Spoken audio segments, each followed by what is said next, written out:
السلام علیکم ورحمۃ اللہ وبرکاتہ. نحمده ونصلی علی رسولہ الکریم.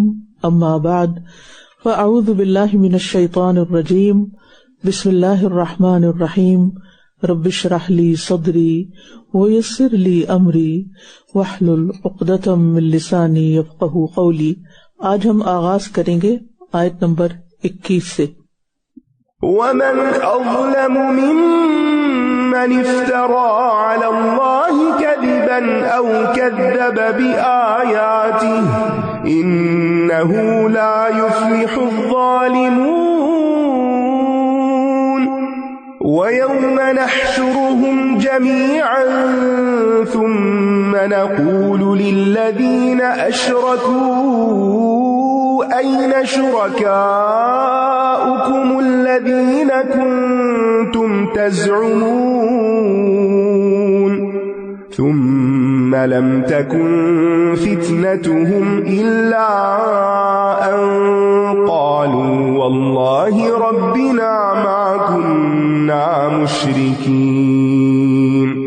انظر كيف كذبوا على أنفسهم وضل عنهم ما كانوا يفترون.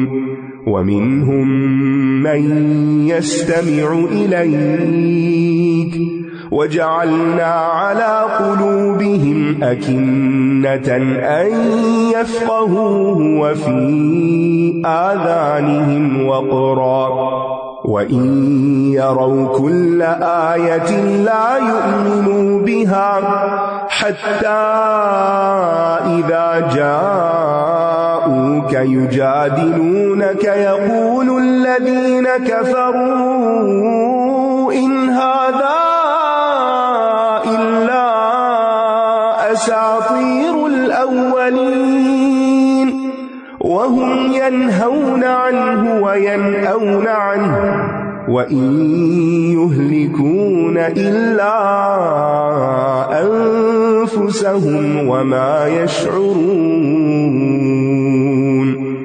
وَلَوْ تَرَى إِذْ وُقِفُوا عَلَى النَّارِ فَقَالُوا يَا لَيْتَنَا نُرَدُّ وَلَا نُكَذِّبَ بِآيَاتِ رَبِّنَا وَنَكُونَ مِنَ الْمُؤْمِنِينَ. بَلْ بَدَا لَهُم مَّا كَانُوا يُخْفُونَ مِن قَبْلُ وَلَوْ رُدُّوا لَعَادُوا لِمَا نُهُوا عَنْهُ وَإِنَّهُمْ لَكَاذِبُونَ. وَقَالُوا إِنْ هِيَ إِلَّا حَيَاتُنَا الدُّنْيَا وَمَا نَحْنُ بِمَبْعُوثِينَ. وَلَوْ تَرَى إِذْ وُقِفُوا عَلَى رَبِّهِمْ قَالَ أَلَيْسَ هَذَا بِالْحَقِّ قَالُوا بَلَى وَرَبِّنَا قَالَ فَذُوقُوا الْعَذَابَ بِمَا كُنتُمْ تَكْفُرُونَ. اور اس سے بڑا ظالم کون ہے جو اللہ پر جھوٹ گھڑ لے یا اس کی آیات کو جھٹلائے. بے شک ظالم لوگ فلاح نہیں پائیں گے. خسارے کا پہلا سبب اللہ پر جھوٹ گھڑنا ہے، اور ہم جانتے ہیں کہ کفار مکہ کے دین کی بنیاد ہی جھوٹ گھڑنے پڑتے، یعنی بتوں کو اللہ کا شریک قرار دیتے، فرشتوں کو اللہ کی بیٹیاں کہتے، بحیرہ اور صائبہ وغیرہ کو حرام قرار دیتے، اور یہ سب چیزیں جھوٹ گھڑنے پر مبنی تھی. خسارے کا دوسرا سبب اللہ کی آیات کو جھٹلانا تھا، جس میں معجزات اور احکام سبھی شامل تھے. اسی طرح حلال کو حرام کرنا یا حرام کو حلال ٹھہرانا بھی اللہ پر جھوٹ گھڑنا ہے. یعنی اللہ تعالیٰ نے کسی چیز کو حلال کہا ہے اور کوئی اس کو حرام کہے تو کیا ہے؟ یہ جھوٹ ہے. اور اللہ پر جھوٹ گھڑنے والوں میں نبوت کے جھوٹے دعوے دار بھی شامل ہیں کہ انہیں اللہ نے نبی بنا کر بھیجا، حالانکہ ایسا نہیں ہے، وہ بھی اللہ پہ جھوٹ باندھتے ہیں. اسی طرح نبی صلی اللہ علیہ وسلم کی نسبت جھوٹی حدیث گھڑنے والے بھی اسی میں شامل ہیں. یعنی آپ کی نسبت سے یا آپ کے ریفرنس سے کوئی بات کہنا جبکہ آپ نے نہ فرمائی ہو، یہ بھی جھوٹ گھڑنا ہے. تو اس لیے سب سے بڑے ظالم وہ ہیں اور خسارے میں وہ لوگ ہیں کہ جو جھوٹ سے کام لیں، نہ صرف یہ کہ اپنی عام روزمرہ زندگی میں بلکہ اللہ پر بھی جھوٹ باندھیں اور رسول پر بھی جھوٹ باندھیں. تو جھوٹ جو ہے یہ ہلاکت کی طرف لے جاتا ہے. اور جس دن ہم ان سب کو اکٹھا کریں گے پھر ہم ان شرک کرنے والوں سے پوچھیں گے کہاں ہیں تمہارے وہ شریک جن کے معبود ہونے کا تم دعویٰ کرتے تھے. پھر ان کا عذر بس یہی ہوگا کہ یہ کہیں گے قسم اللہ کی جو ہمارا رب ہے ہم شرک کرنے والے نہ تھے. دیکھیے کیسے انہوں نے خود اپنے بارے میں جھوٹ بولا اور گم ہو گیا ان سے جو یہ کھڑا کرتے تھے.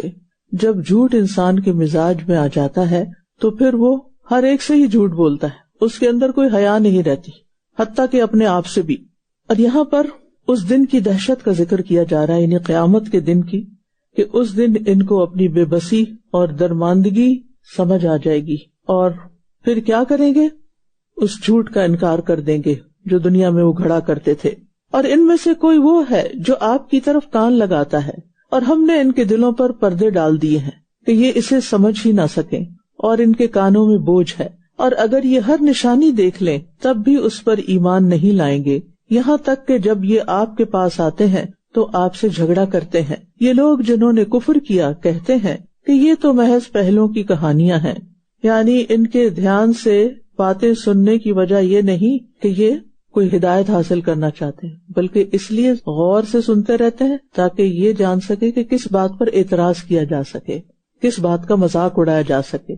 یعنی کچھ لوگ ہوتے ہیں وہ ہدایت کی نیت سے قرآن سنتے ہیں اور کچھ لوگ ہوتے ہیں جو اعتراض کی نیت سے سنتے ہیں. تو بات یہ ہے کہ جب نیت ہی درست نہ ہو کسی کام کے کرنے کی تو خواہ وہ کتنا ہی اعلیٰ درجے کا کام کیوں نہ ہو اس کا کچھ فائدہ نہیں. یعنی اگر کوئی قرآن کو سنتے ہوئے بھی اپنی نیت درست نہیں رکھتا تو اس کو قرآن سننے کا بھی کوئی فائدہ نہیں ہو سکتا.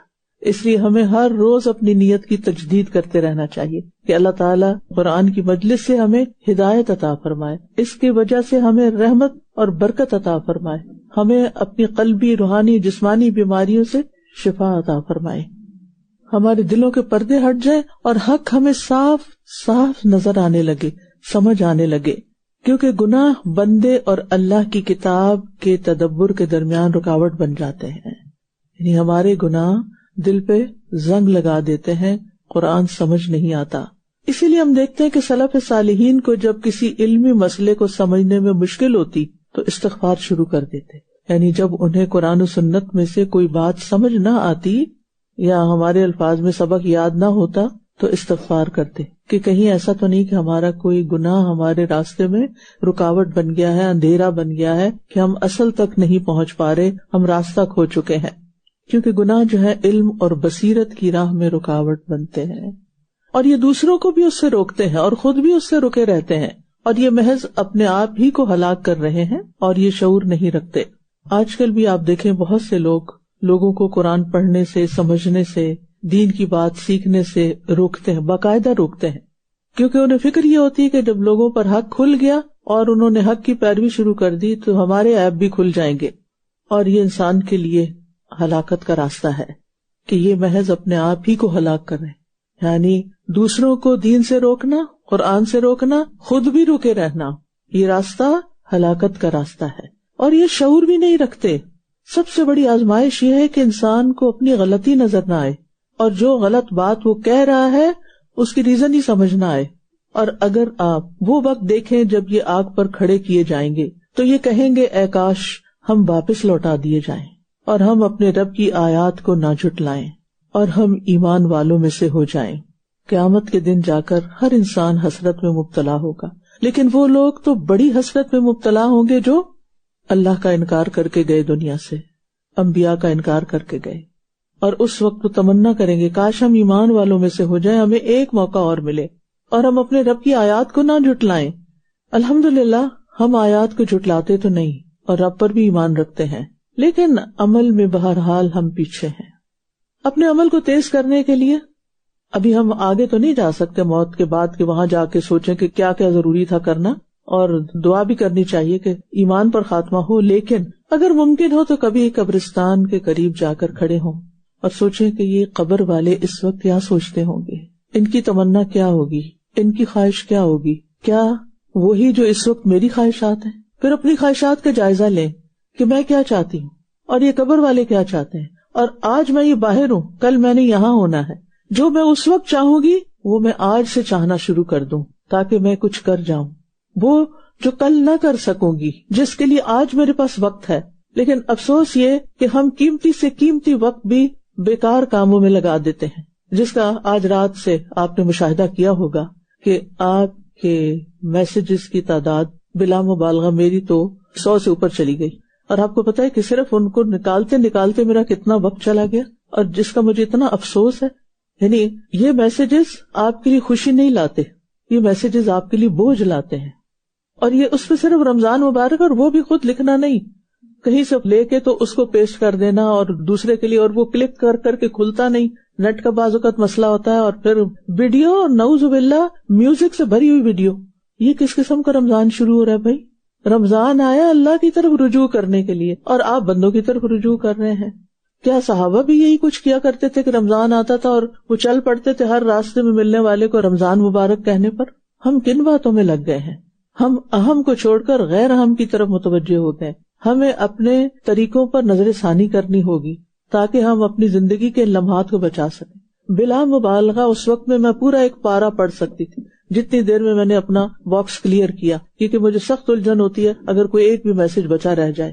اور پھر اس بات سے بھی ڈر لگتا ہے کہ اذا حییتم بتحیۃ فحیوا باحسن منہا او ردوہا، کہ جواب دینا بھی لازم ہوتا ہے.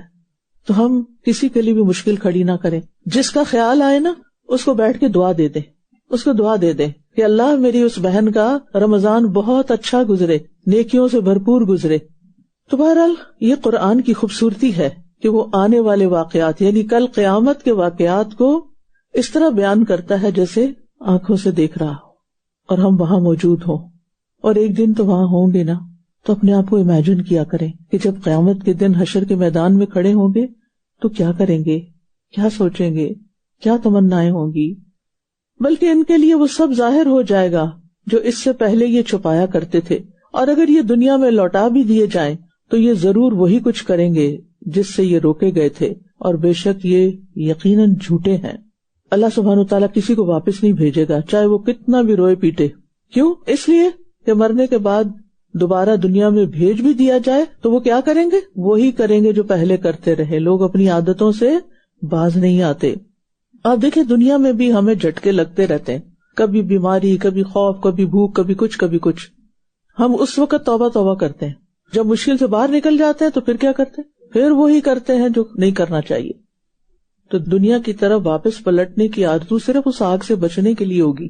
وہ اپنی اس بات میں بھی سچے نہیں ہوں گے کہ ہمیں ایک موقع مل جائے تو ہم پھر یہ نہیں کریں گے. اور یہ کہتے ہیں کہ ہماری یہ دنیا کی زندگی اصل زندگی ہے اور ہم ہرگز اٹھائے جانے والے نہیں. اہل مکہ میں سے ایسے لوگ بھی تھے اور آج بھی ایسے ہیں بہت. اور اگر آپ وہ وقت دیکھیں جب یہ اپنے رب کے سامنے کھڑے کیے جائیں گے تو وہ فرمائے گا کیا یہ حق نہیں ہے؟ یہ کہیں گے کیوں نہیں ہمارے رب کی قسم. وہ فرمائے گا پھر چکھو عذاب اس کفر کی وجہ سے جو تم کیا کرتے تھے. قد خسر الذين كذبوا بلقاء الله حتى إذا جاءتهم الساعة بغتة قالوا يا حسرتنا على ما فرطنا فيها وهم يحملون أوزارهم على ظهورهم ألا ساء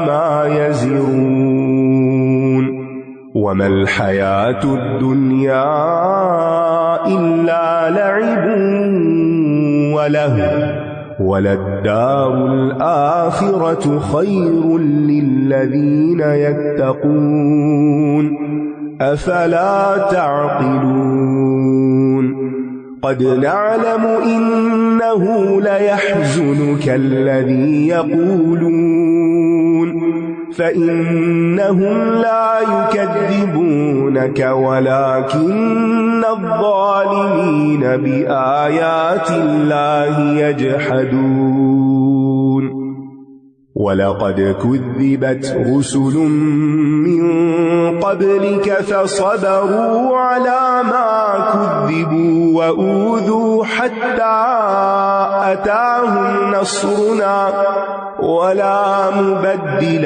لكلمات الله وَلَقَدْ جَاءَكَ مِن نَّبَإِ الْمُرْسَلِينَ وَإِن كَانَ كَبُرَ عَلَيْكَ إِعْرَاضُهُمْ فَإِنِ اسْتَطَعْتَ أَن تَبْتَغِيَ نَفَقًا فِي الْأَرْضِ أَوْ سُلَّمًا فِي السَّمَاءِ فَتَأْتِيَهُم بِآيَةٍ وَلَوْ شَاءَ اللَّهُ لَجَمَعَهُمْ عَلَى الْهُدَى فَلَا تَكُونَنَّ مِنَ الْجَاهِلِينَ إِنَّمَا يَسْتَجِيبُ الَّذِينَ يَسْمَعُونَ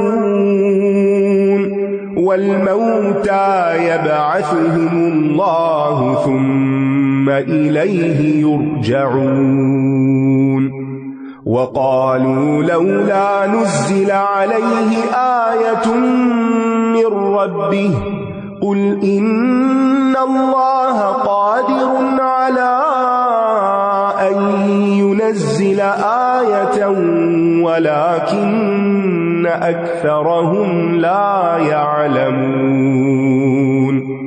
وَمَا مِن دَابَّةٍ فِي الْأَرْضِ وَلَا طَائِرٍ يَطِيرُ بِجَنَاحَيْهِ إِلَّا أَمْثَالُكُمْ مَا فَرَّطْنَا فِي الْكِتَابِ مِن شَيْءٍ ثُمَّ إِلَى رَبِّهِمْ يُحْشَرُونَ وَالَّذِينَ كَذَّبُوا بِآيَاتِنَا صُمٌّ وَبُكْمٌ فِي الظُّلُمَاتِ مَن يَشَإِ اللَّهُ يُضْلِلْهُ وَمَن يَشَأْ يَجْعَلْهُ عَلَى صِرَاطٍ مُّسْتَقِيمٍ قُلْ أَرَأَيْتَكُمْ إِنْ أَتَاكُمْ عَذَابُ اللَّهِ أَوْ أَتَتْكُمُ السَّاعَةُ أَغَيْرَ اللَّهِ تَدْعُونَ إِن كُنتُمْ صَادِقِينَ بَلْ إِيَّاهُ تَدْعُونَ فَيَكْشِفُ مَا تَدْعُونَ إِلَيْهِ إِن شَاءَ وَتَنسَوْنَ مَا تُشْرِكُونَ یقیناً خسارے میں رہے وہ لوگ جنہوں نے اللہ کی ملاقات کو جھٹلایا، یہاں تک کہ جب ان کے پاس قیامت کی گھڑی اچانک آ جائے گی تو کہیں گے ہائے افسوس اس پر جو ہم نے اس میں کوتاہی کی، اور یہ اپنے بوجھ اپنی پشتوں پر اٹھائے ہوئے ہوں گے۔ خبردار کتنا برا ہے وہ بوجھ جو یہ اٹھائیں گے۔ گناہوں کا بوجھ حقیقی بوجھ ہوگا، بعض جانوروں کی شکل میں گناہگاروں کی پشتوں پر لاد دیا جائے گا۔ مثلاً جو بکریوں کی زکوٰۃ نہیں دے گا تو اس کے کندھے کے اوپر بکری لاد دی جائے گی جو ممیائے گی، اور اگر اسی طرح دیگر چیزیں بھی، جو سونے اور چاندی کی زکوٰۃ نہیں دیتا تو سونا چاندی جہنم کی آگ میں تپا کر اس کو داغا جائے گا۔ تو اس لیے انسان کو گناہ کرتے ہوئے اللہ سے ڈرنا چاہیے اور اس سزا کو سامنے رکھنا چاہیے جو اس گناہ کے نتیجے میں سامنے آئے گی۔ جیسا گناہ ہوگا، جیسا عمل ہوگا، ویسی جزا ہوگی اسی شکل کی۔ اور دوسری طرف زیادہ سے زیادہ نیک اعمال کی کثرت، اور رمضان کا مہینہ تو ہے ہی نیکیوں کا موسم بہار، اور ایک نیکی کا اجر کئی گنا زیادہ بڑھ جاتا ہے، اس لیے اس سے خوب فائدہ اٹھائیں تاکہ قیامت کے دن کسی غفلت پر حسرت نہ ہو۔ اور دنیا کی زندگی کھیل اور تماشے کے سوا کچھ نہیں، اور آخرت کا گھر یقیناً بہتر ہے ان لوگوں کے لیے جو تقوی اختیار کرتے ہیں۔ کیا پھر تم عقل سے کام نہیں لیتے؟ اور تقوی کے لیے نیکی بھی کرنی ہے اور کچھ چیزوں سے بچنا بھی ہے، کفر سے، شرک سے، نفاق سے، کبائر سے۔ دنیا نیکی کمانے کی جگہ بھی ہے اور دنیا غفلت کی جگہ بھی ہے۔ اب یہ ہماری چوائس ہے کہ ہم یہاں سے کیا حاصل کرتے ہیں۔ دنیا کی مذمت بھی آئی ہے اور دنیا کی تعریف بھی ہے۔ اگر دنیا لہو و لعب اور فخر اور غرور میں مبتلا کر دے، گم کر دے، تو یہ قابل مذمت ہے، اور اگر یہ دنیا مال ہو، اولاد ہو، دنیا کا آرام ہو، یہ اللہ کی اطاعت میں مددگار ہو تو یہ قابل تعریف ہے. جیسے کہ حدیث میں آتا ہے، نیک بندے کے لیے پاکیزہ مال بہترین چیز ہے. حلال مال اس نے کمایا ہو اور وہ زیادہ ہو تو اس کے لیے بہت بڑی نعمت ہے. بلا شبہ ہم جانتے ہیں کہ واقعی وہ باتیں آپ کو غمگین کرتی ہیں جو یہ کہتے ہیں، تو در حقیقت یہ آپ کو نہیں جھٹلاتے، بلکہ یہ ظالم تو اللہ کی آیات کا انکار کرتے ہیں. اور یقیناً آپ سے پہلے بھی کئی رسول جھٹلائے گئے تو انہوں نے صبر کیا اس پر جو وہ جھٹلائے گئے اور ستائے گئے، یہاں تک کہ ہماری مدد ان کے پاس آ گئی، اور اللہ کے کلمات کو کوئی بدلنے والا نہیں. اور یقیناً آپ کے پاس رسولوں کی کچھ خبریں آ چکی ہیں. کلمات سے مراد اللہ کی سنت جاریہ یا اللہ کے قوانین ہیں، اللہ کے احکامات ہیں. اور پھر آپ دیکھیے کہ یہاں نبی صلی اللہ علیہ وسلم کے بارے میں بات کیا جا رہا ہے کہ لوگوں کی باتیں آپ کو غمگین کرتی ہیں. تو یہ ایک فیکٹ ہے کہ انسان پر لوگوں کی باتیں اثر انداز ہوتی ہیں. ہم کسی کا منہ تو نہیں پکڑ سکتے، روک سکتے، بند کر سکتے، لیکن ہم خود اپنے اوپر ضرور توجہ رکھیں کہ ہم کوئی ایسی بات نہ کریں کہ جو دوسروں کو غمگین کرنے والی ہو، دوسروں کو تکلیف دینے والی ہو. اور اگر کسی کی طرف سے کوئی ایسی تکلیف پہنچے تو صبر کر جائیں، کیونکہ صبر میں ہی کامیابی ہے. اور اگرچہ ان کا اعراض کرنا آپ پر بہت بھاری ہے، لیکن اگر آپ میں استطاعت ہے کہ زمین میں ایک سرنگ تلاش کر سکیں یا آسمان میں ایک سیڑھی لگا سکیں، پھر ان کے پاس کوئی نشانی لے آئیں تو ایسا کر دیکھیں. اور اگر اللہ چاہتا تو ضرور ان سب کو ہدایت پر جمع کر دیتا، بس آپ ہرگز نادان لوگوں میں سے نہ ہوں. بے شک بات کو وہی قبول کرتے ہیں جو سنتے ہیں، اور رہے مردے تو اللہ ہی انہیں اٹھائے گا، پھر اسی کی طرف وہ لوٹائے جائیں گے. یہاں مردے کن کو کہا گیا ہے؟ جن کے ضمیر مر جائیں، جن کے دل مردہ ہوں. اور جب دل مردہ ہو جاتا ہے تو حق کی بات سمجھ میں نہیں آتی، دل میں نہیں اترتی. اور اگر دل ہی کسی چیز پر راضی نہ ہو تو انسان کا پورا جسم اس کام کو کرنے سے انکار کر دیتا ہے. اور یہ کہتے ہیں کہ اس نبی پر اس کے رب کی طرف سے کوئی نشانی کیوں نہ اتاری گئی. کہہ دیجئے بے شک اللہ اس پر قادر ہے کہ وہ کوئی نشانی اتارے، لیکن ان کی اکثریت علم نہیں رکھتی. اور زمین میں جتنے بھی جاندار ہیں اور جتنے بھی پرندے اپنے دونوں پروں کے ساتھ اڑتے ہیں وہ تمہاری ہی طرح کی امتیں ہیں. ہم نے کتاب میں کسی چیز کی کمی نہیں کی، پھر اپنے رب کی طرف وہ اکٹھے کیے جائیں گے. یہاں پر پرندوں کی بات کی گئی اور ساتھ کہا 2 پروں کے ساتھ اڑتا ہے. کیا کوئی پرندہ 3 پروں سے بھی اڑتا ہے یا 1 سے بھی اڑتا ہے؟ نہیں. پھر 2 پروں کو ساتھ ذکر کیوں کیا گیا؟ اس لیے کہ بعض اوقات ہم زمین کے جانوروں کے لیے بھی یہ لفظ استعمال کرتے ہیں، یعنی وہ گھوڑا اڑاتے ہوئے لے گیا، حالانکہ گھوڑے کے اوپر نہیں ہوتے، لیکن جب تیز بھاگتا تو اس کو بھی اڑنے سے تشبیہ دی جاتی ہے. اب گاڑی وغیرہ کے لیے بھی ہم کہتے ہیں گاڑی اڑا کے لے گیا.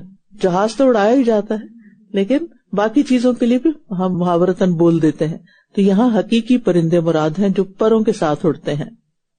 اور اس میں آپ دیکھیے کہ یہ سارے پرندے اور جاندار اور یہ سارے کے سارے بھی تمہاری طرح کی امتیں ہیں، یعنی اللہ نے ان کو پیدا کیا ہے اور ایک خاص شکل عطا کی ہے، اور ہم نے کتاب میں کسی چیز کی کمی نہیں کی، یعنی جتنی جو چیز ہونی چاہیے تھی، ضرورت تھی، جیسی ہونی چاہیے تھی ویسی پیدا کر دی، اور پھر اپنے رب کی طرف یہ اکٹھے کیے جائیں گے. سبحان اللہ. ہم دیکھیے کہ زمین میں بسنے والے جتنے بھی جاندار ہیں وہ زمین پر آتے ہیں، عمر گزارتے ہیں، مر جاتے ہیں. اللہ نے ان کی ضرورتوں اور مصلحتوں کا ذمہ خود لے رکھا ہے اور اس کا اہتمام خود کیا ہے. اور پھر یہ ہے کہ قیامت کے دن پھر یہ کیا کیے جائیں گے؟ اپنے رب کی طرف اکٹھے کیے جائیں گے، اور ان کا بھی آپس میں بدلہ ہوگا. ایک حدیث میں آتا ہے کہ سینگ والی بکری سے بے سینگ بکری کو بدلہ دلایا جائے گا جو اس نے اس کو سینگ مارا ہوگا. تو اللہ سبحانہ تعالیٰ نے ایک پلانٹ کے اوپر اتنے جاندار پیدا کیے ہیں کہ جن کا ہم شمار نہیں کر سکتے، جن کے ہمیں نام بھی نہیں آتے، تو ان کی ضروریات بھی ہمیں نہیں پتا. وہی جانتا ہے جس نے ان کو پیدا کیا. الا یعلم من خلق وهو اللطیف الخبیر. وہ باریک بینی سے جانتا ہے. تو ہمیں اپنے اوقات اور اپنے مصروفیات میں سے وقت نکال کر کچھ نہ کچھ وقت کائنات میں غور و فکر کے لیے بھی رکھنا چاہیے، استعمال کرنا چاہیے، کیونکہ یہ اللہ کی نشانیوں میں سے قرآن نے ان کا ذکر کیا. یہ بھی قرآن پر عمل کرنا ہی ہوگا. اور جن لوگوں نے ہماری آیات کو جھٹلایا وہ بہرے اور گنگے ہیں، اندھیروں میں ہیں. اللہ جسے چاہتا ہے بھٹکا دیتا ہے اور جسے چاہتا ہے سیدھے رستے پر ڈال دیتا ہے. اللہ کی آیات سے اعراض نہیں برتنا چاہیے کیونکہ اس کا انجام اچھا نہیں۔ اب دیکھیے کہ جتنے بھی جاندار زمین پر ہیں ان سب کو اپنی زندگی کا مقصد پتا ہے، وہ کس کام کے لیے آئے وہ کام کرتے ہیں، اور اس میں انہیں کسی کی انسٹرکشن کی ضرورت نہیں ہوتی، وہ سستی نہیں کرتے، جو جس کی ذمہ داری وہ پوری کر رہے ہیں، اور اس کے علاوہ کھاتے ہیں، پیتے ہیں، سوتے ہیں، بچے پیدا کرتے ہیں اور چلے جاتے ہیں۔ آپ دیکھیے کہ اگر ایک انسان صرف اس لیول پر جی رہا ہے کہ وہ بھی صرف اپنے کھانے کی فکر کے، پرندوں کو صبح کھانے کی فکر ہوتی ہے، وہ نکل جاتے ہیں اپنے گھونسلوں سے کہ کچھ کھا پی لیں، اگر انسان کو بھی صبح اٹھ کر صرف کھانے کی ہی فکر ہو اور نماز روزے سے اس کا کوئی واسطہ نہ ہو، اور اسی طرح صرف اس کو شادی کی فکر ہو کہ میری شادی کسی طرح ہو جائے، اور شادی کے بعد بچے پیدا ہو جائیں اور بچوں کی پھر شادی ہو جائے، اور پھر یہ کہ بچے اپنے اپنے گھروں میں سیٹل ہو جائیں، اور اگر زندگی کا صرف یہ مقصد ہے تو یہ کام تو سارے جاندار کر رہے ہیں اور ہم سے بہتر کر رہے ہیں، ان کے گھر نہیں ٹوٹتے، وہ نبھانا جانتے ہیں۔ کیا ہمیں بھی صرف ان مقاصد کے لیے جینا چاہیے؟ صرف فزیکلٹی کے لیول پر جینا چاہیے یا اس سے اوپر بھی کچھ کرنا چاہیے؟ اللہ نے ہمیں اپنی عبادت کے لیے پیدا کیا ہے اور امت کی حیثیت سے ہمیں اس دین کی تبلیغ اور اس دین کی خدمت کے لیے پیدا کیا ہے کہ تمام انسانوں تک یہ لے کر جائیں۔ کہہ دیجئے، کیا تم نے کبھی غور کیا کہ اگر تمہارے پاس اللہ کا عذاب آ جائے یا تم پر قیامت کی گھڑی آ جائے تو کیا اس وقت تم اللہ کے سوا کسی اور کو پکارو گے؟ قیامت آئے گی تو اللہ کے سوا کسی اور کو پکارو گے؟ اگر تم اپنی بات میں سچے ہو بلکہ صرف اسی کو تم پکارو گے، پھر اگر وہ چاہے گا تو اس مصیبت کو دور کر دے گا جس کے لیے تم اسے پکارو گے، اور تم بھول جاؤ گے جنہیں تم شریک ٹھہراتے تھے۔ توحید انسان کی فطرت میں رکھ دی گئی ہے، جب وہ سخت دباؤ اور پریشر میں ہوتا ہے تو سب کو بھول جاتا ہے سوائے اللہ کے، یعنی آزمائش میں انسان پر اس کی فطرت غالب آ جاتی ہے، اور اسے یہاں توحید کی دلیل کے طور پر پیش کیا گیا ہے۔ وَلَقَدْ أَرْسَلْنَا إِلَىٰ أُمَمٍ مِّن قَبْلِكَ فَأَخَذْنَاهُم بِالْبَأْسَاءِ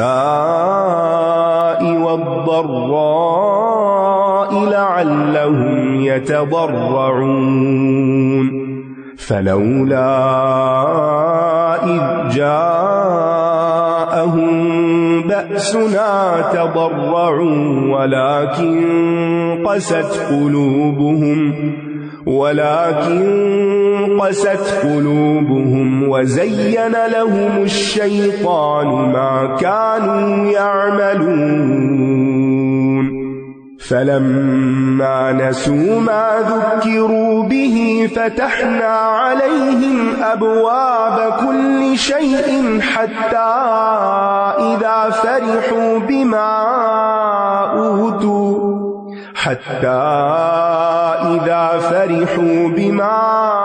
أُوتُوا أَخَذْنَاهُمْ بَغْتَةً فَإِذَا هُمْ مُبْلِسُونَ فَقُطِعَ دَابِرُ الْقَوْمِ الَّذِينَ ظَلَمُوا وَالْحَمْدُ لِلَّهِ رَبِّ الْعَالَمِينَ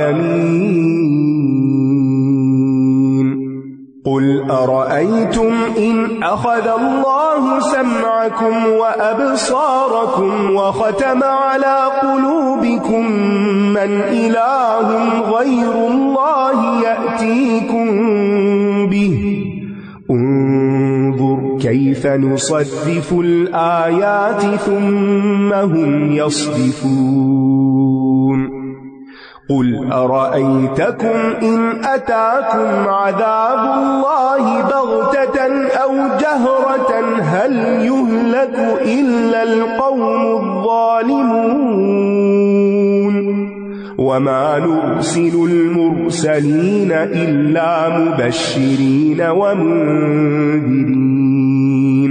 فَمَنْ آمَنَ وَأَصْلَحَ فَلَا خَوْفٌ عَلَيْهِمْ وَلَا هُمْ يَحْزَنُونَ وَالَّذِينَ كَذَّبُوا بِآيَاتِنَا يَمَسُّهُمُ الْعَذَابُ بِمَا كَانُوا يَفْسُقُونَ قُلْ لَا أَقُولُ لَكُمْ عِندِي خَزَائِنُ اللَّهِ وَلَا أَعْلَمُ الْغَيْبَ وَلَا لكم إني ملك إن أتبع إلا ما يوحى إلي قل هل يستوي الأعمى والبصير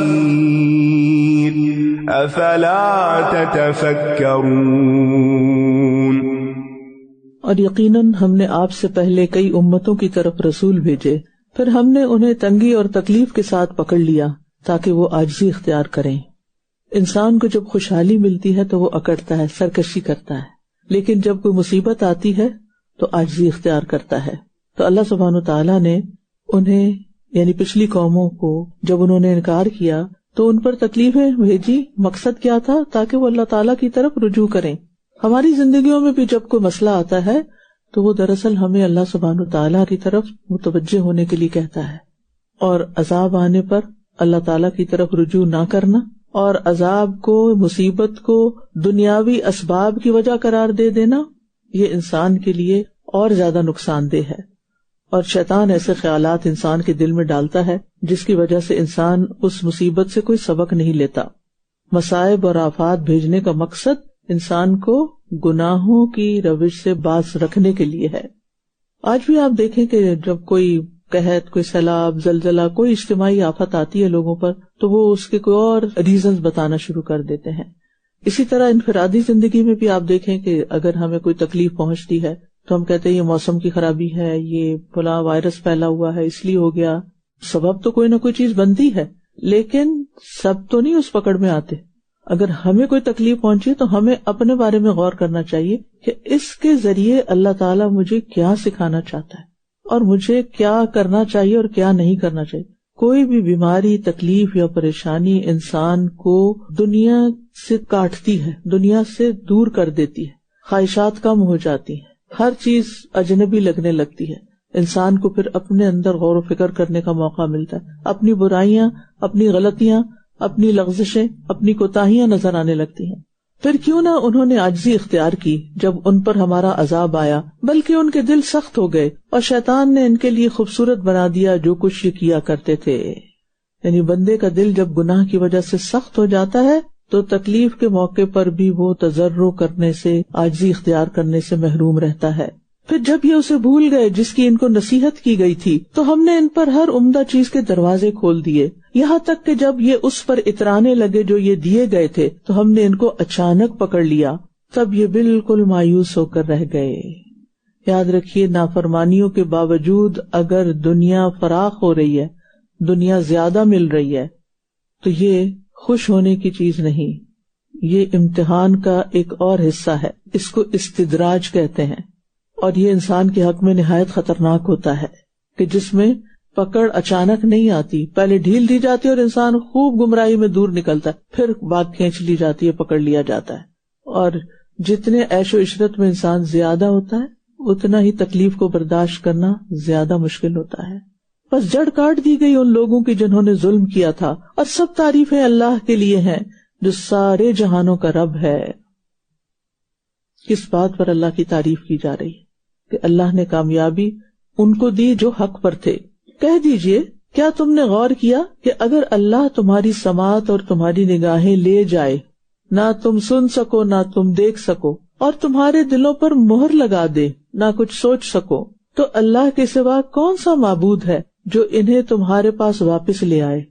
دیکھیے کیسے ہم آیات کو پھیر پھیر کر لاتے ہیں، پھر بھی یہ اعراض کرتے ہیں، منہ موڑ جاتے ہیں۔ کہہ دیجئے، کیا غور کیا تم نے؟ اگر اللہ کا عذاب تم پر اچانک یا علانیہ آ جائے تو کیا ظالم قوم کے سوا کوئی اور ہلاک کیا جائے گا؟ اور ہم رسولوں کو صرف خوشخبری دینے والے اور خبردار کرنے والے بنا کر بھیجتے ہیں، کہ جو کوئی ایمان لے آئے اور اصلاح کر لے تو ان پر نہ کوئی خوف ہوگا اور نہ وہ غمگین ہوں گے۔ تو ایمان کے ساتھ اصلاح ضروری ہے، دل میں تقوی کے ساتھ ظاہری نیک عمل کرنا بھی ضروری ہے۔ اور یہ سبق بھی یہاں سے مل رہا ہے کہ انبیاء کی دعوت قبول کرنے سے دونوں جہانوں کی بلائیاں ملتی ہیں، یعنی یہاں بھی خوف اور غم میں کمی ہوتی ہے اور وہاں بھی۔ اور جن لوگوں نے ہماری آیات کو جھٹلایا انہیں عذاب چھو کر رہے گا، اس وجہ سے کہ یہ نافرمانی کیا کرتے تھے۔ کہہ دیجئے، میں تم سے یہ نہیں کہتا کہ میرے پاس اللہ کے خزانے ہیں، اور نہ میں غیب جانتا ہوں، اور نہ میں تم سے یہ کہتا ہوں کہ میں کوئی فرشتہ ہوں، میں تو صرف اس چیز کی پیروی کرتا ہوں جو میری طرف وحی کی جاتی ہے. کہہ دیجئے کیا نابینا اور دیکھنے والا برابر ہو سکتا ہے؟ کیا پھر تم غور و فکر نہیں کرتے؟ قریش مکہ نے نبی صلی اللہ علیہ وسلم سے دنیا کے ساز و سامان کا مطالبہ کیا تو اس آیت میں انہیں جواب دیا گیا کہ نبی کا کام کوئی خزانے اکٹھے کرنا نہیں ہوتا.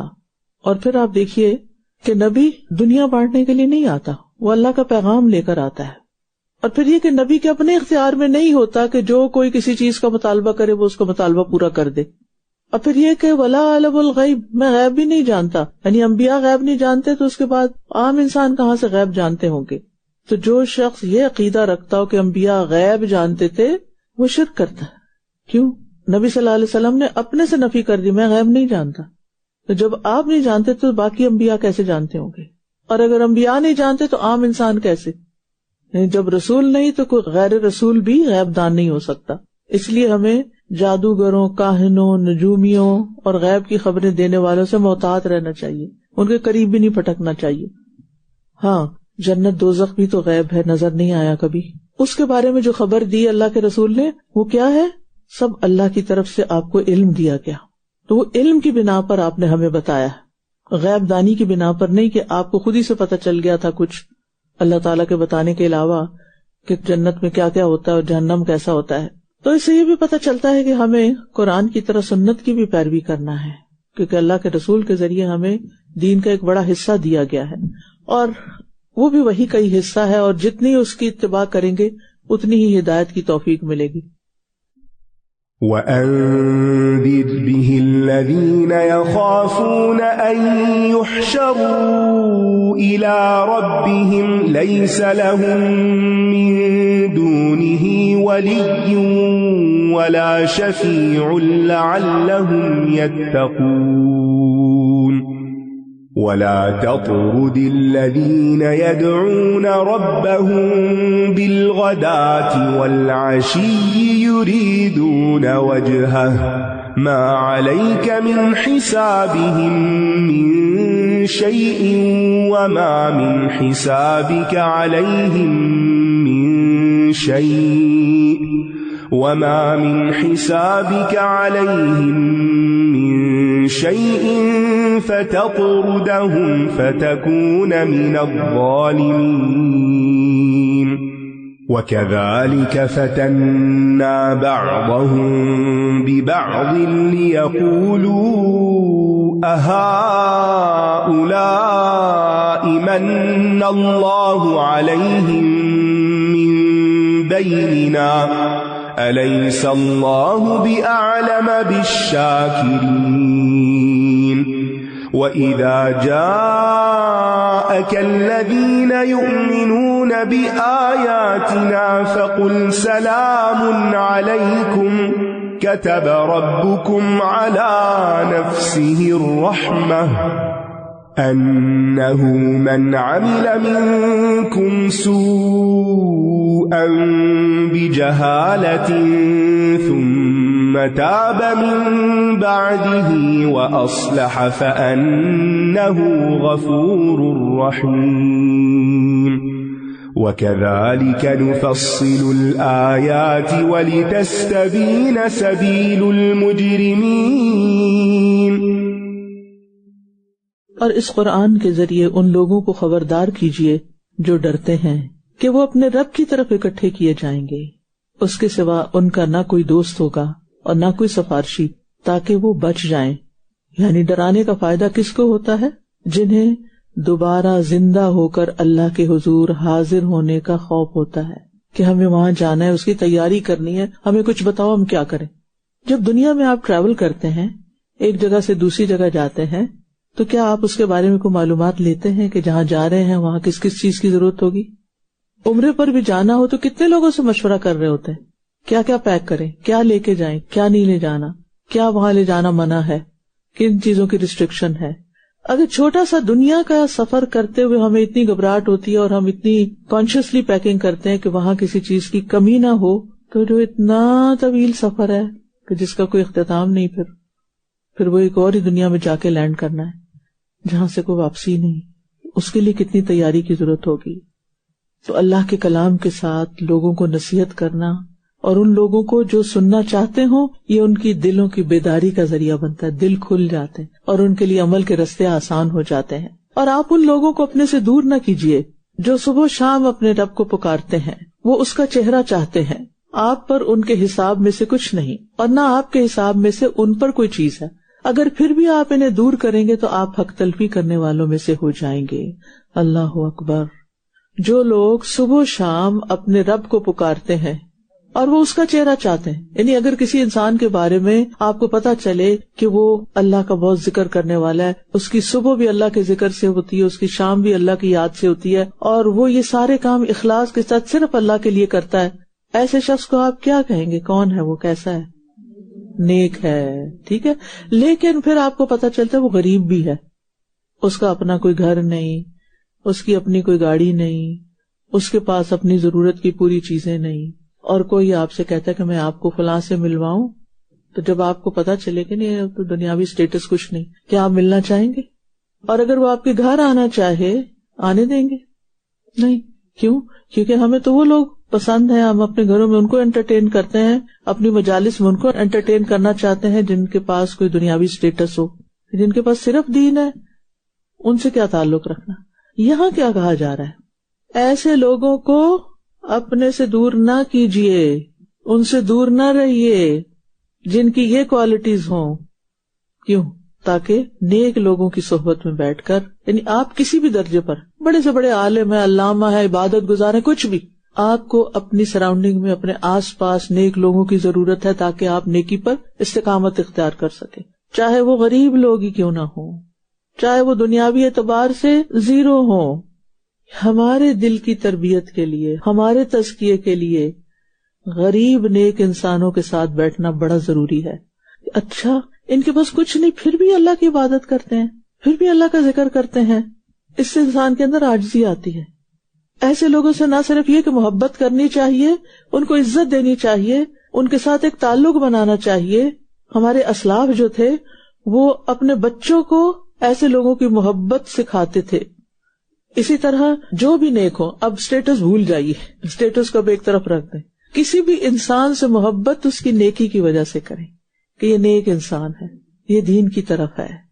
امام مالک فرماتے ہیں سلف صالحین اپنے بچوں کو حضرت ابو بکر اور عمر رضی اللہ عنہما سے محبت کرنا سکھاتے تھے. ایسے ہی سکھاتے تھے جیسے قرآن کی سورت سکھائی جاتی ہے، جیسے قرآن سکھاتے تھے ایسے ہی صحابہ کی محبت سکھاتے تھے، ان کی کہانیاں سنا سنا کے، ان کے اعمال بتا بتا کے کہ وہ کیسے لوگ تھے. اور اس کے ساتھ یہ ہے کہ صبح شام رب کو یاد رکھنا. صبح اور شام دونوں مصروفیت کے وقت ہوتے ہیں، صبح کام پہ جانے کی مصروفیت، واپس آ کے گھر کے کاموں کی مصروفیت. تو جو شخص اس وقت ذکر کرتا ہے وہ فارغ اوقات میں تو اور بھی ذکر کرے گا. صبح کا ذکر کس چیز پر مشتمل ہو؟ اللہ آج کا دن دے دیا ہے نا آپ نے، اپنی اطاعت میں گزارنے کی توفیق دینا، اچھے اچھے کام کروا لینا مجھ سے.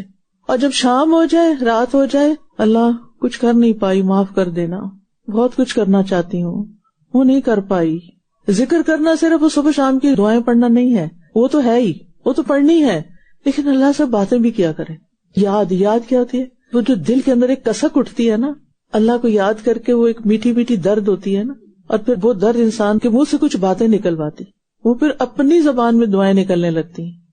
اللہ ایک اور دن جا رہا ہے، کچھ کرنے کی توفیق دے. اچھا صبح ہوگی، شکر ہے ایک اور دن دے دیا آپ نے، میں صحت کے ساتھ اٹھی ہوں، آج مجھے کچھ کرنا ہے، آپ مجھے نیکی کے راستے بتائیے، آپ مجھے کوئی اچھے کام کرنے کے طریقے سکھائیے، مجھے اچھے لوگوں سے ملوا دیجیے. کیونکہ یہ اللہ کی طرف رجوع کرنا جو ہے یہ انسان کو اللہ سے قریب کرتا ہے. اور اسی طرح ہم نے ان کے بعض کو بعض کے ذریعے آزمایا. یہ غریب امیر کا جو فرق ہے نا، یہ دراصل آزمائش کے لیے، امتحان کے لیے، تاکہ یہ کہیں کیا یہی وہ لوگ ہیں جن پر اللہ نے ہمارے درمیان میں سے احسان کیا ہے؟ کیا اللہ شکر کرنے والوں کو بخوبی نہیں جانتا؟ یعنی اس سے لوگوں کے جو سوشل اسٹیٹس ہوتے ہیں یا ان کے جو حالات ہوتے ہیں اس اعتبار سے بھی لوگوں کی آزمائش ہوتی ہے. اس میں اہل ایمان کی بھی آزمائش ہے کہ کیا وہ ایمان والے نادار ناتواں کمزور مسلمانوں کو کوئی اہمیت دیں گے کہ نہیں. حقیقت میں اللہ سے زیادہ قدر اس کی کرتا ہے جس کے اندر تقویٰ ہو. جہاں تک دنیا کا مال ہے تو اللہ نے خود ہی بانٹا ہے نا. ہدایت اللہ کا چناؤ، جس کو اللہ چن لے اس پر اللہ کا انعام ہے. جس کو چاہے دے دے. تو اللہ سے مانگنی چاہیے کہ اللہ مجھے بھی ہدایت چاہیے, مجھے وہ رستہ چاہیے جس پہ چل کے میں آپ تک پہنچ سکوں, آپ کا قرب حاصل کر سکوں, آپ کی جنت تک پہنچ سکوں, آپ کا دیدار کر سکوں. اور جب آپ کے پاس وہ لوگ آئیں جو ہماری آیات پر ایمان لاتے ہیں تو کہہ دیجئے سلام ہے تم پر. خود آگے بڑھ کر استقبال کریں, سلام کریں. تمہارے رب نے اپنی ذات پر رحمت لازم کر رکھی ہے. بے شک تم میں سے جو کوئی جہالت کی وجہ سے برائی کا ارتکاب کرے پھر اس کے بعد توبہ کر لے اور اصلاح کر لے تو بے شک وہ بہت بخشنے والا, نہایت رحم کرنے والا ہے.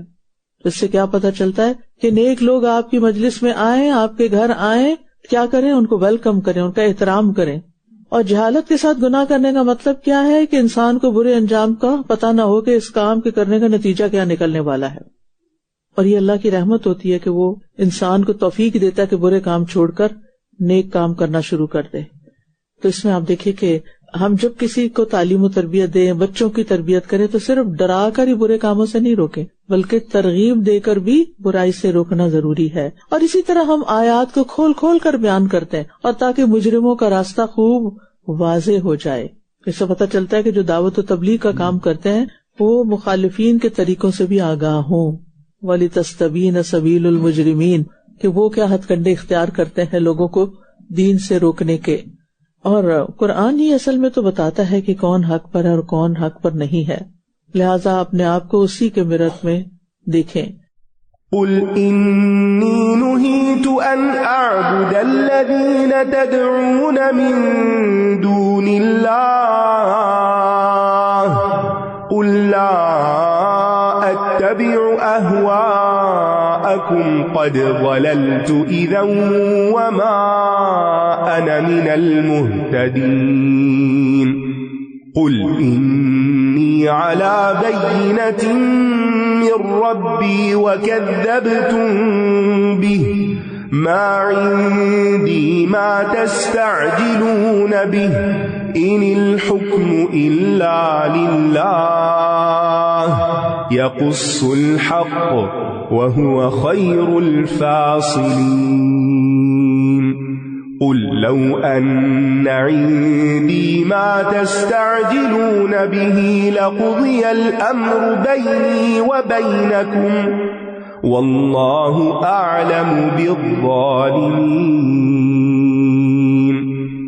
وَعِندَهُ مَفَاتِحُ الْغَيْبِ لَا يَعْلَمُهَا إِلَّا هُوَ وَيَعْلَمُ مَا فِي الْبَرِّ وَالْبَحْرِ وَمَا تَسْقُطُ مِنْ وَرَقَةٍ إِلَّا يَعْلَمُهَا وَلَا حَبَّةٍ فِي ظُلُمَاتِ الْأَرْضِ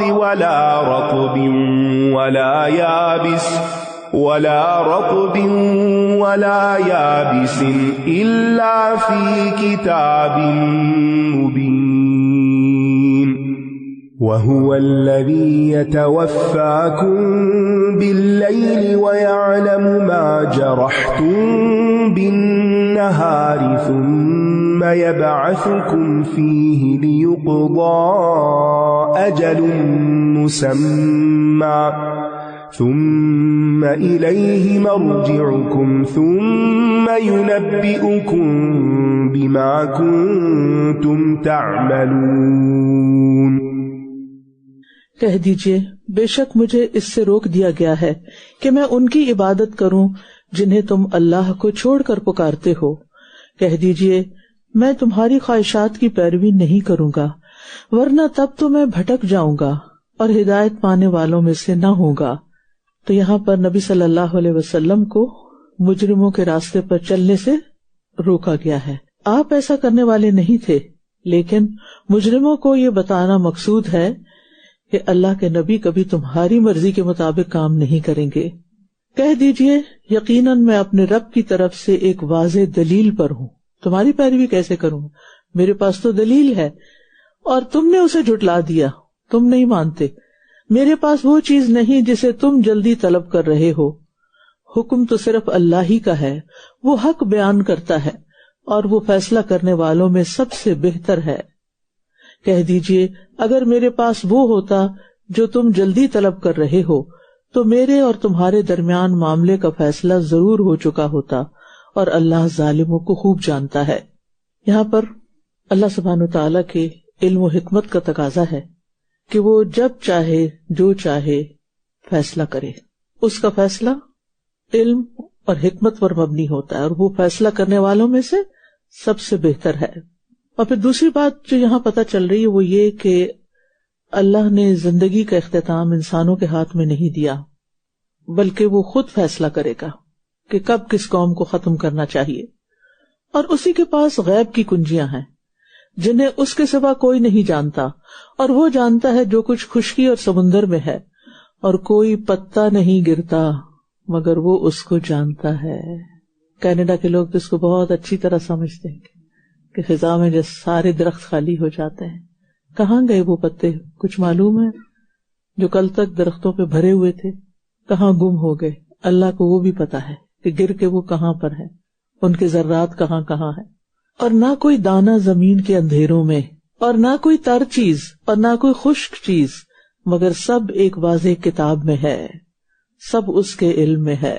کبھی ایسا ہوتا ہے نا زندگی میں بڑی مشکلات آتی ہیں تو انسان سوچتا ہے یہ کب ختم ہوگی، اور انسان چاہتا ہے بس جلدی سے میں اس مشکل سے نکل جاؤں. لیکن اللہ کو پتا ہوتا ہے نا کہ وہ کب تک کسی انسان کے لیے رہنی بہتر ہے.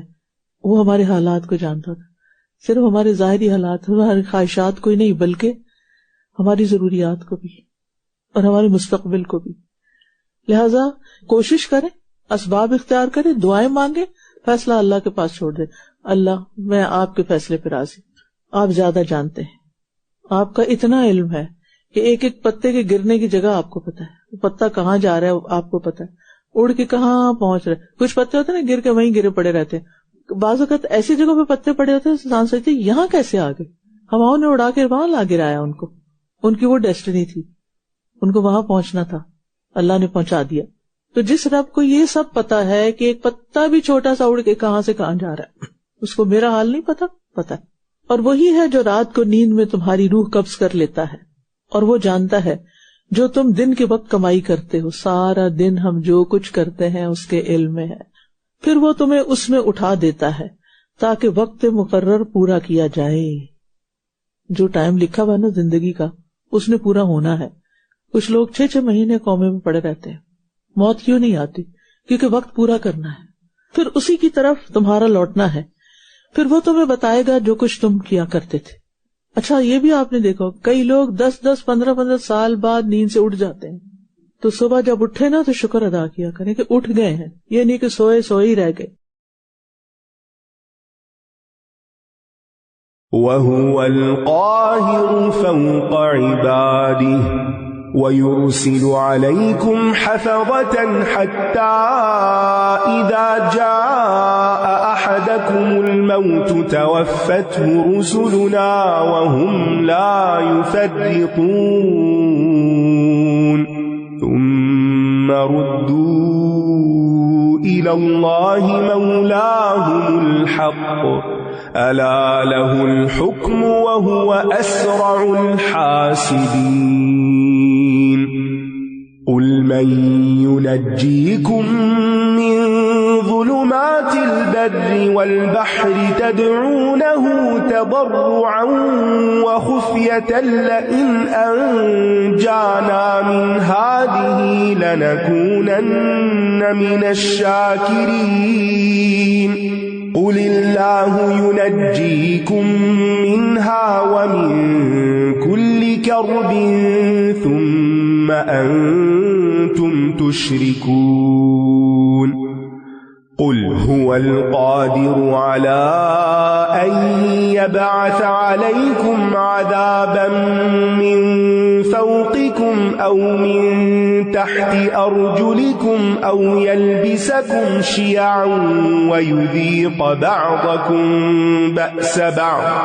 انظُرْ كَيْفَ نُصَرِّفُ الْآيَاتِ لَعَلَّهُمْ يَفْقَهُونَ. وَكَذَّبَ بِهِ قَوْمُكَ وَهُوَ الْحَقُّ قُلْ لَسْتُ عَلَيْكُمْ بِوَكِيلٍ. لِكُلِّ نَبَإٍ مُسْتَقَرٌّ وَسَوْفَ تَعْلَمُونَ. وَإِذَا رَأَيْتَ الَّذِينَ يَخُوضُونَ فِي آيَاتِنَا فَأَعْرِضْ عَنْهُمْ حَتَّى يَخُوضُوا فِي حَدِيثٍ غَيْرِهِ وَإِمَّا يُنْسِيَنَّكَ الشَّيْطَانُ فَلَا تَقْعُدْ بَعْدَ الذِّكْرَى مَعَ الْقَوْمِ الظَّالِمِينَ وَمَا عَلَى الَّذِينَ يَتَّقُونَ مِنْ حِسَابِهِمْ مِنْ شَيْءٍ وَلَكِنْ ذِكْرَى لَعَلَّهُمْ يَتَّقُونَ وَذَرِ الَّذِينَ اتَّخَذُوا دِينَهُمْ لَعِبًا وَلَهْوًا وَغَرَّتْهُمُ الْحَيَاةُ الدُّنْيَا وَذَكِّرْ بِهِ أَن تُبْسَلَ نَفْسٌ بِمَا كَسَبَتْ لَيْسَ لَهَا مِن دُونِ اللَّهِ وَلِيٌّ وَلَا شَفِيعٌ وَإِن تَعْدِلْ كُلَّ عَدْلٍ لَّا يُؤْخَذْ مِنْهَا أُولَئِكَ الَّذِينَ أُبْسِلُوا بِمَا كَسَبُوا لَهُمْ شَرَابٌ مِّنْ حَمِيمٍ وَعَذَابٌ أَلِيمٌ بِمَا كَانُوا يَكْفُرُونَ۔ اور وہ اپنے بندوں پر غالب ہے اور وہی تم پر نگہبان فرشتے بھیجتا ہے، یہاں تک کہ جب تم میں سے کسی ایک کو موت آتی ہے تو ہمارے بھیجے ہوئے اسے فوت کر لیتے ہیں، اور وہ کوئی کوتاہی نہیں کرتے۔ اللہ القاہر ہے، القادر ہے۔ جتنا بھی دنیا میں کوئی کام ہو رہا ہے، کوئی پیدا ہو رہا ہے، کوئی فنا ہو رہا ہے، یہ سب اللہ کی قہاریت اور قدرت کا مظہر ہے۔ اور یہاں کچھ فرشتوں کا ذکر ہوا جن کو حفظہ کہا جاتا ہے، نگران فرشتے، جو ہماری ایک ایک حرکت پر نگاہ رکھتے ہیں، ایک ایک بات نوٹ کرتے ہیں، اور یہ اپنی ڈیوٹی میں کسی بھی قسم کی کمی بیشی نہیں کرتے، غفلت نہیں کرتے، چھوٹے سے چھوٹا عمل اور بڑے سے بڑا سب لکھ لیتے ہیں، اور پھر اس کے ساتھ حفاظت کا کام بھی کرنے والے فرشتے ہیں۔ اور جب موت آتی ہے تو روح بھی قبض کرتے ہیں فرشتے ہی، پھر وہ اللہ کی طرف لوٹائے جاتے ہیں، یعنی مرنے کے بعد واپسی اللہ کی طرف، جو ان کا حقیقی مولا ہے۔ خبردار، اسی کو فیصلے کا اختیار ہے اور وہ سب سے زیادہ جلد حساب لینے والا ہے۔ کہہ دیجئے، کون تمہیں خشکی اور سمندر کے اندھیروں سے نجات دیتا ہے؟ تم اسی کو گڑ گڑا کر اور چپکے چپکے پکارتے ہو کہ بے شک اگر اس نے ہمیں اس مشکل سے نجات دے دی تو ہم ضرور شکر گزاروں میں سے ہو جائیں گے۔ یہ ایک ایسی حقیقت ہے جو انسان کو زندگی میں کئی بار پیش آتی ہے۔ کئی دفعہ آپ جہاز پہ سفر کرتے ہیں، کبھی شپ پہ بھی بیٹھنے کا اتفاق ہوتا ہے، اور اگر ٹربولنس ہو جائے تو پھر کیا کرتے ہیں؟ کسی کو فون کرتے ہیں، آؤ ذرا ہمیں بچاؤ، صرف اور صرف اللہ کو یاد کرتے ہیں۔ اور ہر انسان کا یہ حال ہے کہ مشکل میں وہ اوروں کو پکارنے کی بجائے صرف اللہ کو پکارتا ہے۔ تو پھر اس سے سیکھنا کیا چاہیے کہ عام حالات میں بھی صرف اسی کو پکاریں، کیونکہ اختیار کا مالک وہی ہے۔ کہہ دیجئے اللہ ہی تمہیں اس سے اور ہر مصیبت سے نجات دیتا ہے، پھر بھی تم شرک کا ارتکاب کرتے ہو، یعنی اللہ مشکلات کو حل کر دیتا ہے تو پھر واپس تم بتوں کی طرف پلٹ جاتے ہو، لوگوں کی طرف پلٹ جاتے ہو۔ کہہ دیجئے وہ اس پر قادر ہے کہ تم پر تمہارے اوپر سے عذاب بھیجے یا تمہارے پاؤں کے نیچے سے، یا وہ تمہیں گروہوں میں باہم لڑا دے اور تمہارے باز کو باز کی لڑائی کا مزہ چکھا دے۔ دیکھیے کس طرح ہم آیات کو پھیر پھیر کر بیان کرتے ہیں تاکہ یہ سمجھ جائیں۔ یہاں عذاب کی کچھ صورتیں بتائی گئی ہیں، کچھ اوپر سے جیسے بارش کی کثرت، برف کی کثرت، طوفان، آسمانی بجلی، اولے، آندھی، یہ سب اوپر کے یا ظالم حکمران اوپر کے عذاب ہیں۔ نیچے سے جیسے زلزلہ، قحط، زمین دھنس جانا، یا ایسے ماتحت جو خائن اور بددیانت ہوں۔ اور عذاب کی ایک اور شکل آپس کی لڑائیاں، مختلف گروہوں کی آپس کی لڑائی، یہ سب سے زیادہ خطرناک عذاب ہے۔ دنیا میں اچھے لوگوں کا مل جانا، اچھے ریلیشن شپس کا ہونا، دوسروں کی طرف سے دلوں کا صاف ہونا، پیار محبت سے رہنا، یہ اللہ کی بڑی نعمتوں میں سے ایک نعمت ہے۔ اور آپس میں گروہ بندی کر کے ایک دوسرے کے خلاف محاذ آرائی قائم کرنے سے کیا ہوتا ہے جو اس وقت آپ بیک ہوم دیکھ رہے ہیں۔ کہ جب لیڈرشپ آپس میں ہر وقت لڑتی رہتی ہے, ٹکراتی رہتی ہے, تو عوام پس جاتے ہیں. اور آپ کی قوم نے اس کو جھٹلا دیا, حالانکہ وہ حق ہے. کہہ دیجئے میں تم پر کوئی نگہبان نہیں, ہر خبر کا ایک وقت مقرر ہے اور عنقریب تم جان لو گے. اور جب آپ لوگوں کو دیکھیں کہ وہ ہماری آیات میں بحث کر رہے ہیں تو آپ ان سے اعراض برتیں, یہاں تک کہ وہ اس کے علاوہ کسی اور بات میں مشغول ہو جائیں. اور اگر شیطان آپ کو بلوا دے تو یاد آنے کے بعد آپ ظالم قوم کے ساتھ نہ بیٹھیں, یعنی ظالموں کا ساتھ نہ دیں.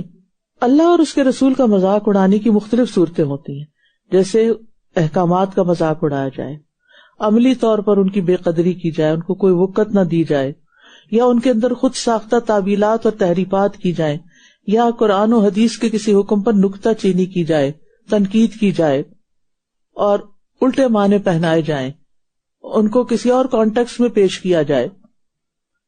تو ایسی باتیں کرنے والے اور ایسے کام کرنے والوں کے پاس نہ بیٹھے انسان.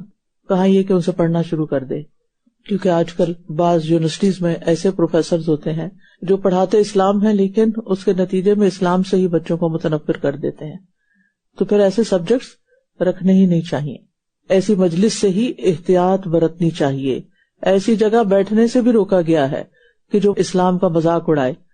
اور اسی طرح پھر لغو اور باطل مجالس سے بھی دور رہنا چاہیے, اور ایسی مجالس سے بھی دور رہنا چاہیے جن میں دین کی کوئی بات نہ ہو, صرف دنیا دنیا اور انسان کو غافل کر دے. اور شیطان انسان پر نسیان کے ذریعے وار کرتا ہے, نیکی کے کام بھلوا کر.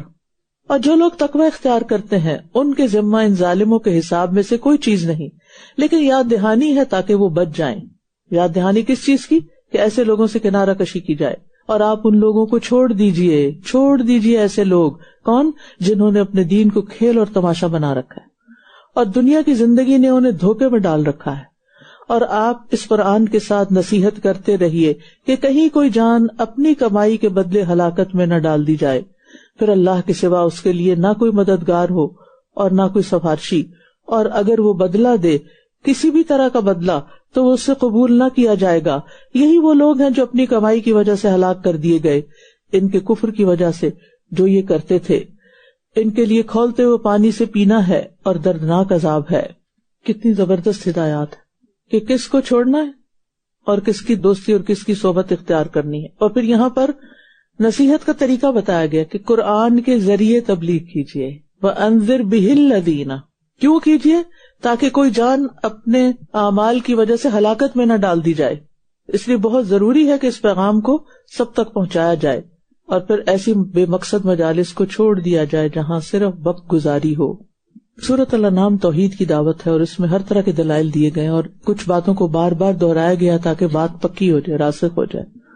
سادہ جی, میں صرف ریسیٹیشن والے اسپیکٹ پہ ریفلیکٹ کرنا چاہ رہی ہوں. کل ہم سب نے پہلی تراویح پڑھی الحمدللہ, اینڈ میں ایسوسیٹ کرنا چاہتی تھی کہ جو ہم دورہ قرآن میں ریسیٹیشن سن رہے ہیں اور ساتھ ساتھ سائملٹیسلی ٹرانسلیشنز کی اور اسٹیپس آف ایکشن دیکھ رہے ہیں, it had a different impact الحمدللہ. اینڈ میں نے یہ ریئلائز کیا کہ ہم میں سے اکثر ایسے لوگ ہیں جنہوں نے الحمدللہ قرآن پڑھا اور جب قاری پڑھ رہے ہوتے ہیں تو ہمیں سمجھ آتی ہے, لیکن with a better approach, with a better learning experience ہمارے اسپرچل ایکسپیرینس میں اضافہ ہوتا ہے. So there is always room for improvement. الحمدللہ, جزاک اللہ خیر کثیر. اور جس طرح آپ کی پوائنٹس وغیرہ کے اوپر فوکس کرتے ہیں تو تلاوت سنتے ہوئے وہ ایک دم وہ چیز کلک کر جاتی کہ ہاں. جی استاذہ جی, آج کی جو آیات تھی میں اس پہ یہ غور کر رہی تھی کہ بار بار سماعت کی جو فیکلٹیز ہیں اس کا بہت ذکر آیا ہے, خاص طور پہ سماعت کے حوالے سے نا. وَمِنْهُمْ مَنْ يَسْتَمِعُ إِلَيْكَ پھر إِنَّمَا يَسْتَجِيبُ الَّذِينَ يَسْمَعُونَ. تو جہنم والوں کی صورت ملک میں جو بات آتی ہے نا, لَوْ كُنَّا نَسْمَعُ أَوْ نَعْقِلُ, تو سارا جو ہماری ہدایت کا عمل ہے وہ بھی سننے سے شروع ہوتا ہے. اور اکثر ہم جب بات کوئی کر رہا ہوتا ہے تو ہم دھیان بھی نہیں دیتے اور دل بھی حاضر نہیں کرتے. تو یہ کتنا ضروری ہے کہ ہم اپنے جو سننے کا عمل ہے اس کو بھی بہتر کریں تاکہ ہم بات کو سمجھ بھی سکیں اور وہ پھر ہمارے عمل میں بھی آ جائے. کیونکہ اگر بات کوئی صحیح کر رہا ہے اور ہمیں سمجھ نہ آئی تو بھی نقصان ہے, اور اگر کوئی غلط کر رہا ہے اور ہم نے اس کو صحیح سمجھ لیا وہ بھی نقصان ہے. تو سننے کا عمل درست کرنا نہایت ضروری ہے. قل أندعو من دون الله ما لا ينفعنا ولا يضرنا ونرد على أعقابنا بعد إذ هدانا الله كالذي استهوته الشياطين في الأرض حيران له أصحاب يدعونه إلى الهدى ائتنا قل إن هدى الله هو الهدى وأمرنا لنسلم لرب العالمين وأن أقيموا الصلاة واتقوه وهو الذي إليه تحشرون وهو الذي خلق السماوات والأرض بالحق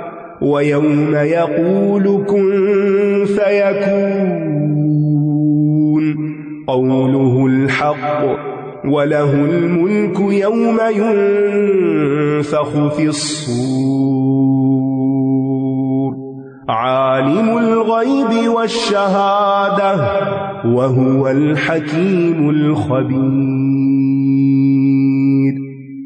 وإذ قال إبراهيم لأبيه آزر أتتخذ أصناما آلهة إني أراك وقومك في ضلال مبين وكذلك نري إبراهيم ملكوت السماوات والأرض وليكون من الموقنين فلما جن عليه الليل رأى كوكبا قال هذا ربي فلما أفل قال لا أحب الآفلين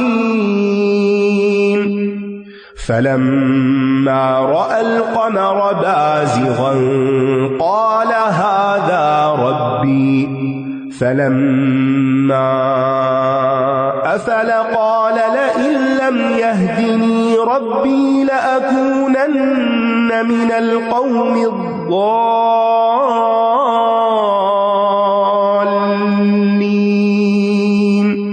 فلما رأى الشمس بازغة قال هذا ربي هذا أكبر فلما أفلت قال يا قوم إني بريء مما تشركون إني وجهت وجهي للذي فطر السماوات والأرض حنيفا وما أنا من المشركين وحاجه قومه قال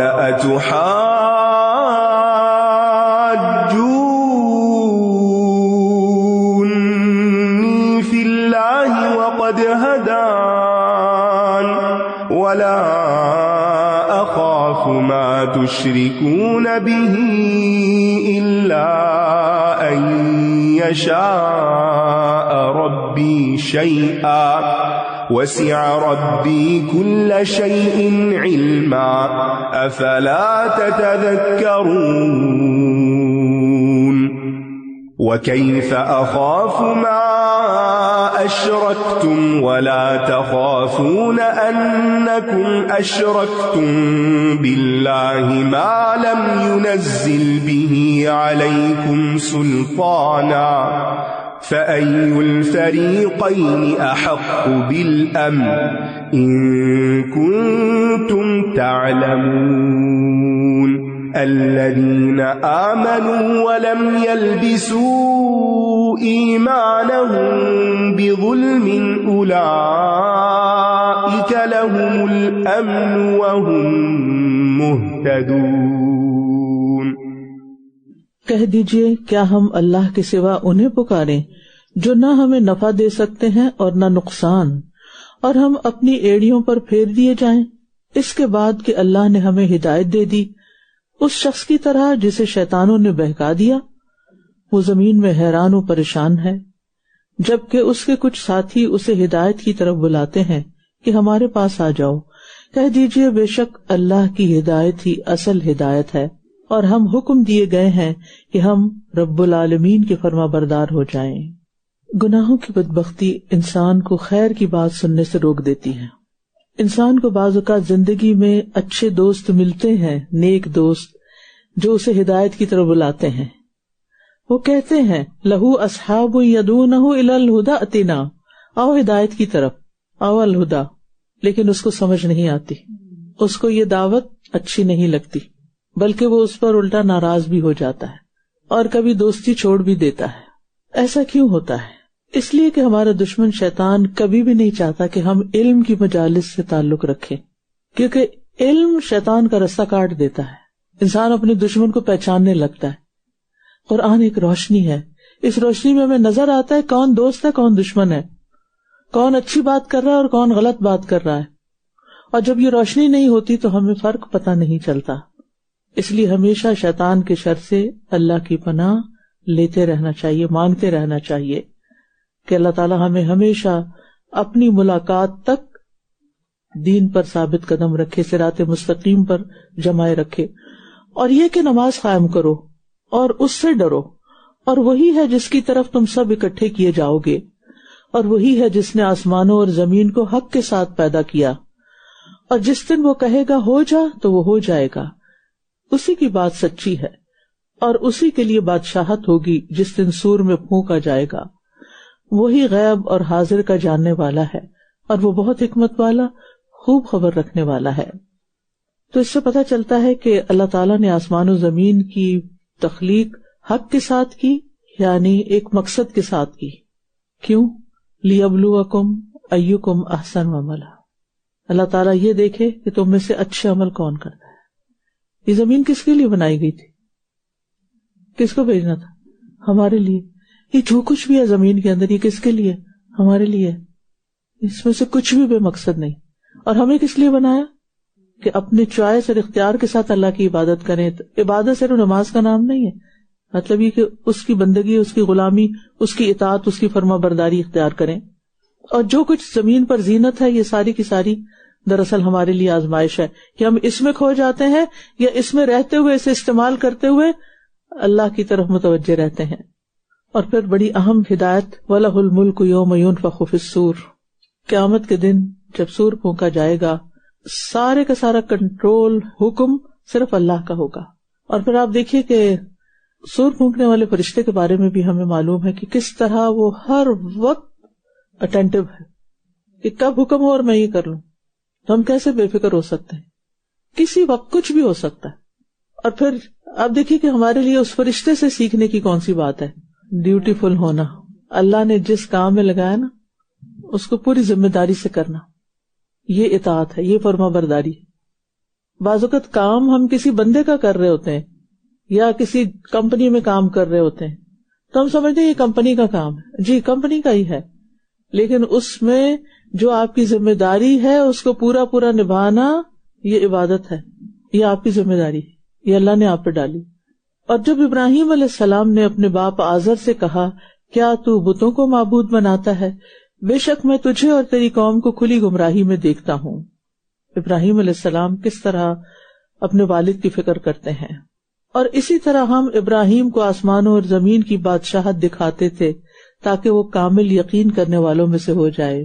اللہ اپنے دوستوں کو وہ دکھاتا ہے جو عام لوگ نہیں دیکھ پاتے۔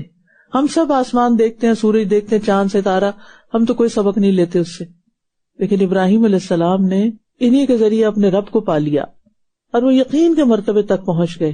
ہمیں بھی اس کی حرص ہونی چاہیے۔ وَلِيَكُونَ مِنَ الْمُوقِنِينَ۔ پھر جب اس پر رات چھا گئی تو اس نے ایک ستارہ دیکھا، کہنے لگا یہ میرا رب ہے۔ پھر جب وہ غروب ہو گیا تو کہا میں غروب ہو جانے والوں کو پسند نہیں کرتا۔ ضرورت کے وقت غائب ہونے والا محبت کا حقدار نہیں ہوتا، آپ کا خیر خواہ نہیں ہوتا۔ پھر جب اس نے چاند کو چمکتا ہوا دیکھا تو کہنے لگا یہ میرا رب ہے۔ پھر جب وہ غروب ہو گیا تو اس نے کہا اگر میرے رب نے مجھے ہدایت نہ دی تو میں ضرور گمراہ لوگوں میں سے ہو جاؤں گا۔ ابراہیم علیہ السلام جس ہدایت پر تھے وہ ان کی ذاتی سوچ یا فکر نہیں تھی، بلکہ اللہ کی عنایت تھی۔ اللہ ہم پر بھی ایسی عنایت کرے کہ ہم حق کو پہچان سکیں، دیکھ سکیں اور ان سب چیزوں سے سبق لے سکیں جو ہمارے آس پاس اللہ کی نشانیاں بکھری ہوئی ہیں۔ پھر جب اس نے سورج کو چمکتا ہوا دیکھا تو کہنے لگا یہ میرا رب ہے، یہ سب سے بڑا ہے۔ پھر جب وہ بھی غروب ہو گیا تو اس نے کہا اے میری قوم، بے شک میں ان سے بیزار ہوں جنہیں تم شریک ٹھہراتے ہو۔ بے شک میں نے یکسو ہو کر اپنے چہرے کو اس ہستی کی طرف پھیر دیا جس نے آسمانوں اور زمین کو پیدا کیا، اور میں مشرکین میں سے نہیں، یعنی مخلوق الہ نہیں ہو سکتی، ان کو جس نے پیدا کیا میں اس کو مانتا ہوں۔ اور اس کی قوم نے اسے جھگڑا کیا، ایک حق بات پہ جھگڑا کیا۔ اس نے کہا کیا تم مجھ سے اللہ کے بارے میں جھگڑتے ہو، حالانکہ اسی نے مجھے ہدایت بخشی۔ یہ نہیں کہا کہ میں نے غور و فکر کیا اور میری سوچ بچار کے نتیجے میں مجھے ہدایت مل گئی، کہا اللہ نے مجھے ہدایت بخشی، اور میں ان سے نہیں ڈرتا جنہیں تم اس کے ساتھ شریک ٹھہراتے ہو، مگر یہ کہ میرا رب کچھ اور چاہے۔ میرے رب نے ہر چیز کا علم سے احاطہ کر رکھا ہے، کیا پھر تم نصیحت نہیں پکڑتے؟ تتذکرون، یعنی تم غفلت میں پڑے ہوئے ہو، ہوش میں آ جاؤ۔ تتذکر کا لفظ نا تذکر سے ہے، اس کا معنی ہوتا ہے کہ کوئی شخص جب غفلت میں ہو، بھولا ہوا ہو اور اچانک اس وہ چیز یاد آ جائے۔ کئی دفعہ ایسا ہوتا ہے نا، کوئی ضروری کام ہوتا ہے اور آپ بالکل بھولے ہوئے ہوتے ہیں، اوہ میں نے تو سوچا تھا میں کر لوں گی، وقت ذہن سے ہی نکل گیا۔ یہ تذکر ہوتا ہے۔ اور میں ان سے کیوں کر ڈروں جنہیں تم شریک ٹھہراتے ہو، جبکہ تم اس بات سے نہیں ڈرتے کہ تم نے اللہ کے ساتھ ان کو شریک ٹھہرایا جس کی اس نے تم پر ہرگز کوئی دلیل نہیں اتاری۔ تو دونوں گروہوں میں سے کون امن کا زیادہ حقدار ہے اگر تم جانتے ہو؟ یعنی کس کو ڈرنا چاہیے؟ تمہیں ڈرنا چاہیے جو غلط رستے پر ہو۔ جو شخص توحید پر ہوتا ہے نا، سیدھے رستے پر ہوتا ہے، حق پر ہوتا ہے، وہ مصیبت آنے پر بھی امن میں ہوتا ہے، اسے ڈر نہیں لگتا۔ میرا رب ہے نا، وہ ٹیک کیئر کرے گا، وہ اس معاملے کو سنبھالے گا۔ جتنا جتنا توکل زیادہ ہوگا اتنا اتنا دل میں امن اور چین زیادہ ہوگا، کیونکہ اب ہر چیز کو اللہ کے سپرد کر دیں گے، اللہ تعالیٰ ٹھیک کر دے گا۔ اللہ کے کرنے سے بیکار چیزیں بھی بڑی کارآمد ہو جاتی، معمولی انسان بھی بڑے بڑے کام کر جاتے ہیں، اور اللہ نہ چاہے تو بڑے بڑے عقل مند بھی ہار جاتے ہیں۔ تو یاد رکھیے، دل کا سکون اور پختہ یقین توحید کی برکت سے حاصل ہوتا ہے۔ سب کچھ میرا رب ہے۔ وہ لوگ جو ایمان لائے اور انہوں نے اپنے ایمان کو ظلم یعنی شرک کے ساتھ خلط ملط نہیں کیا، انہی لوگوں کے لیے امن ہے اور وہی ہدایت یافتہ ہیں۔ تو مومن کی زندگی میں اتنا ہی امن ہوگا جتنی اس کی توحید خالص ہوگی، اور ہدایت بھی اسی کو ملتی ہے۔ وَتِلْكَ حُجَّتُنَا آتَيْنَاهَا إِبْرَاهِيمَ عَلَى قَوْمِهِ نَرْفَعُ دَرَجَاتٍ مَّن نَّشَاءُ إِنَّ رَبَّكَ حَكِيمٌ عَلِيمٌ وَوَهَبْنَا لَهُ إِسْحَاقَ وَيَعْقُوبَ كُلًّا هَدَيْنَا وَنُوحًا هَدَيْنَا مِن قَبْلُ وَمِن ذُرِّيَّتِهِ دَاوُودَ وَسُلَيْمَانَ وَأَيُّوبَ وَيُوسُفَ وَمُوسَى وَهَارُونَ وَكَذَلِكَ نَجْزِي الْمُحْسِنِينَ وَزَكَرِيَّا وَيَحْيَى وَعِيسَى وَإِلْيَاسَ كُلٌّ مِّنَ الصَّالِحِينَ وَإِسْمَاعِيلَ وَالْيَسَعَ وَيُونُسَ وَلُوطًا وَكُلًّا فَضَّلْنَا عَلَى الْعَالَمِينَ وَمِنْ آبَائِهِمْ وَذُرِّيَّاتِهِمْ وَإِخْوَانِهِمْ وَاجْتَبَيْنَاهُمْ وَهَدَيْنَاهُمْ إِلَى صِرَاطٍ مُسْتَقِيمٍ ذَلِكَ هُدَى اللَّهِ يَهْدِي بِهِ مَن يَشَاءُ مِنْ عِبَادِهِ وَلَوْ أَشْرَكُوا لَحَبِطَ عَنْهُمْ مَا كَانُوا يَعْمَلُونَ أولئك الذين آتيناهم الكتاب والحكم والنبوة فإن يكفر بها هؤلاء فقد وكلنا بها قوما ليسوا بها بكافرين أولئك الذين هدى الله فبهداه مقتده قل لا أسألكم عليه أجرا إن هو إلا ذكرى للعالمين. اور یہ ہماری حجت تھی جو ہم نے ابراہیم کو اس کی قوم کے مقابلے پر دی تھی. ہم جس کو چاہتے ہیں درجات میں بلندی عطا کرتے ہیں. کتنے خوش قسمت ہیں وہ لوگ جن کو اللہ درجات کی بلندی دے. بے شک آپ کا رب بہت حکمت والا، بہت علم والا ہے.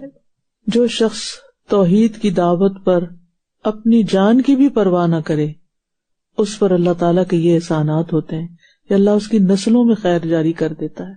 کیونکہ ابراہیم علیہ السلام نے قربانی کی، اللہ کی خاطر سب کچھ چھوڑا، تو اللہ نے ان کی نسلوں میں خیر جاری کر دی.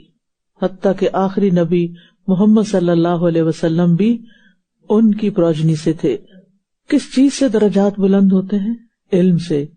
یعنی توحید کے بعد علم، اور علم بھی قرآن و سنت کا، کیونکہ اس سے انسان اللہ کی مرضی جانتا ہے اور اس رستے پر چلتا ہے جس سے درجے بلند ہوتے ہیں. اور ہم نے اس کو یعنی ابراہیم علیہ السلام کو اسحاق اور یعقوب عطا کیے. ہر ایک کو ہم نے ہدایت بخشی، اور اس سے پہلے نوح کو ہم نے ہدایت بخشی، اور اس کی اولاد میں سے یعنی ابراہیم علیہ السلام کی اولاد میں سے داؤد اور سلیمان اور ایوب اور یوسف اور موسیٰ اور ہارون کو بھی، اور نیکی کرنے والوں کو ہم ایسا ہی بدلہ دیتے ہیں. وہ خیر جو نسلوں میں جاتی ہے وہ نیکی کا نتیجہ ہوتی ہے. مجھے اپنی دادی کو دیکھنے کا بہت شوق تھا، لیکن وہ بہت پہلے فوت ہو گئی. انہیں امی کی شادی وغیرہ سے بھی بہت پہلے.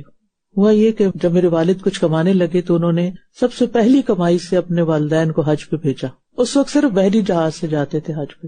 وہ کئی مہینے کچھ پتہ نہیں ہوتا تھا، نہ کوئی خط آتا جاتا تھا، نہ کوئی فون، نہ کچھ. تو جب میرے دادا حج کر کے واپس آئے اور میرے والد ان کو کراچی ایئرپورٹ پر لینے کے لیے گئے تو دادا اکیلے تھے. تو پوچھا اماں کہاں ہے؟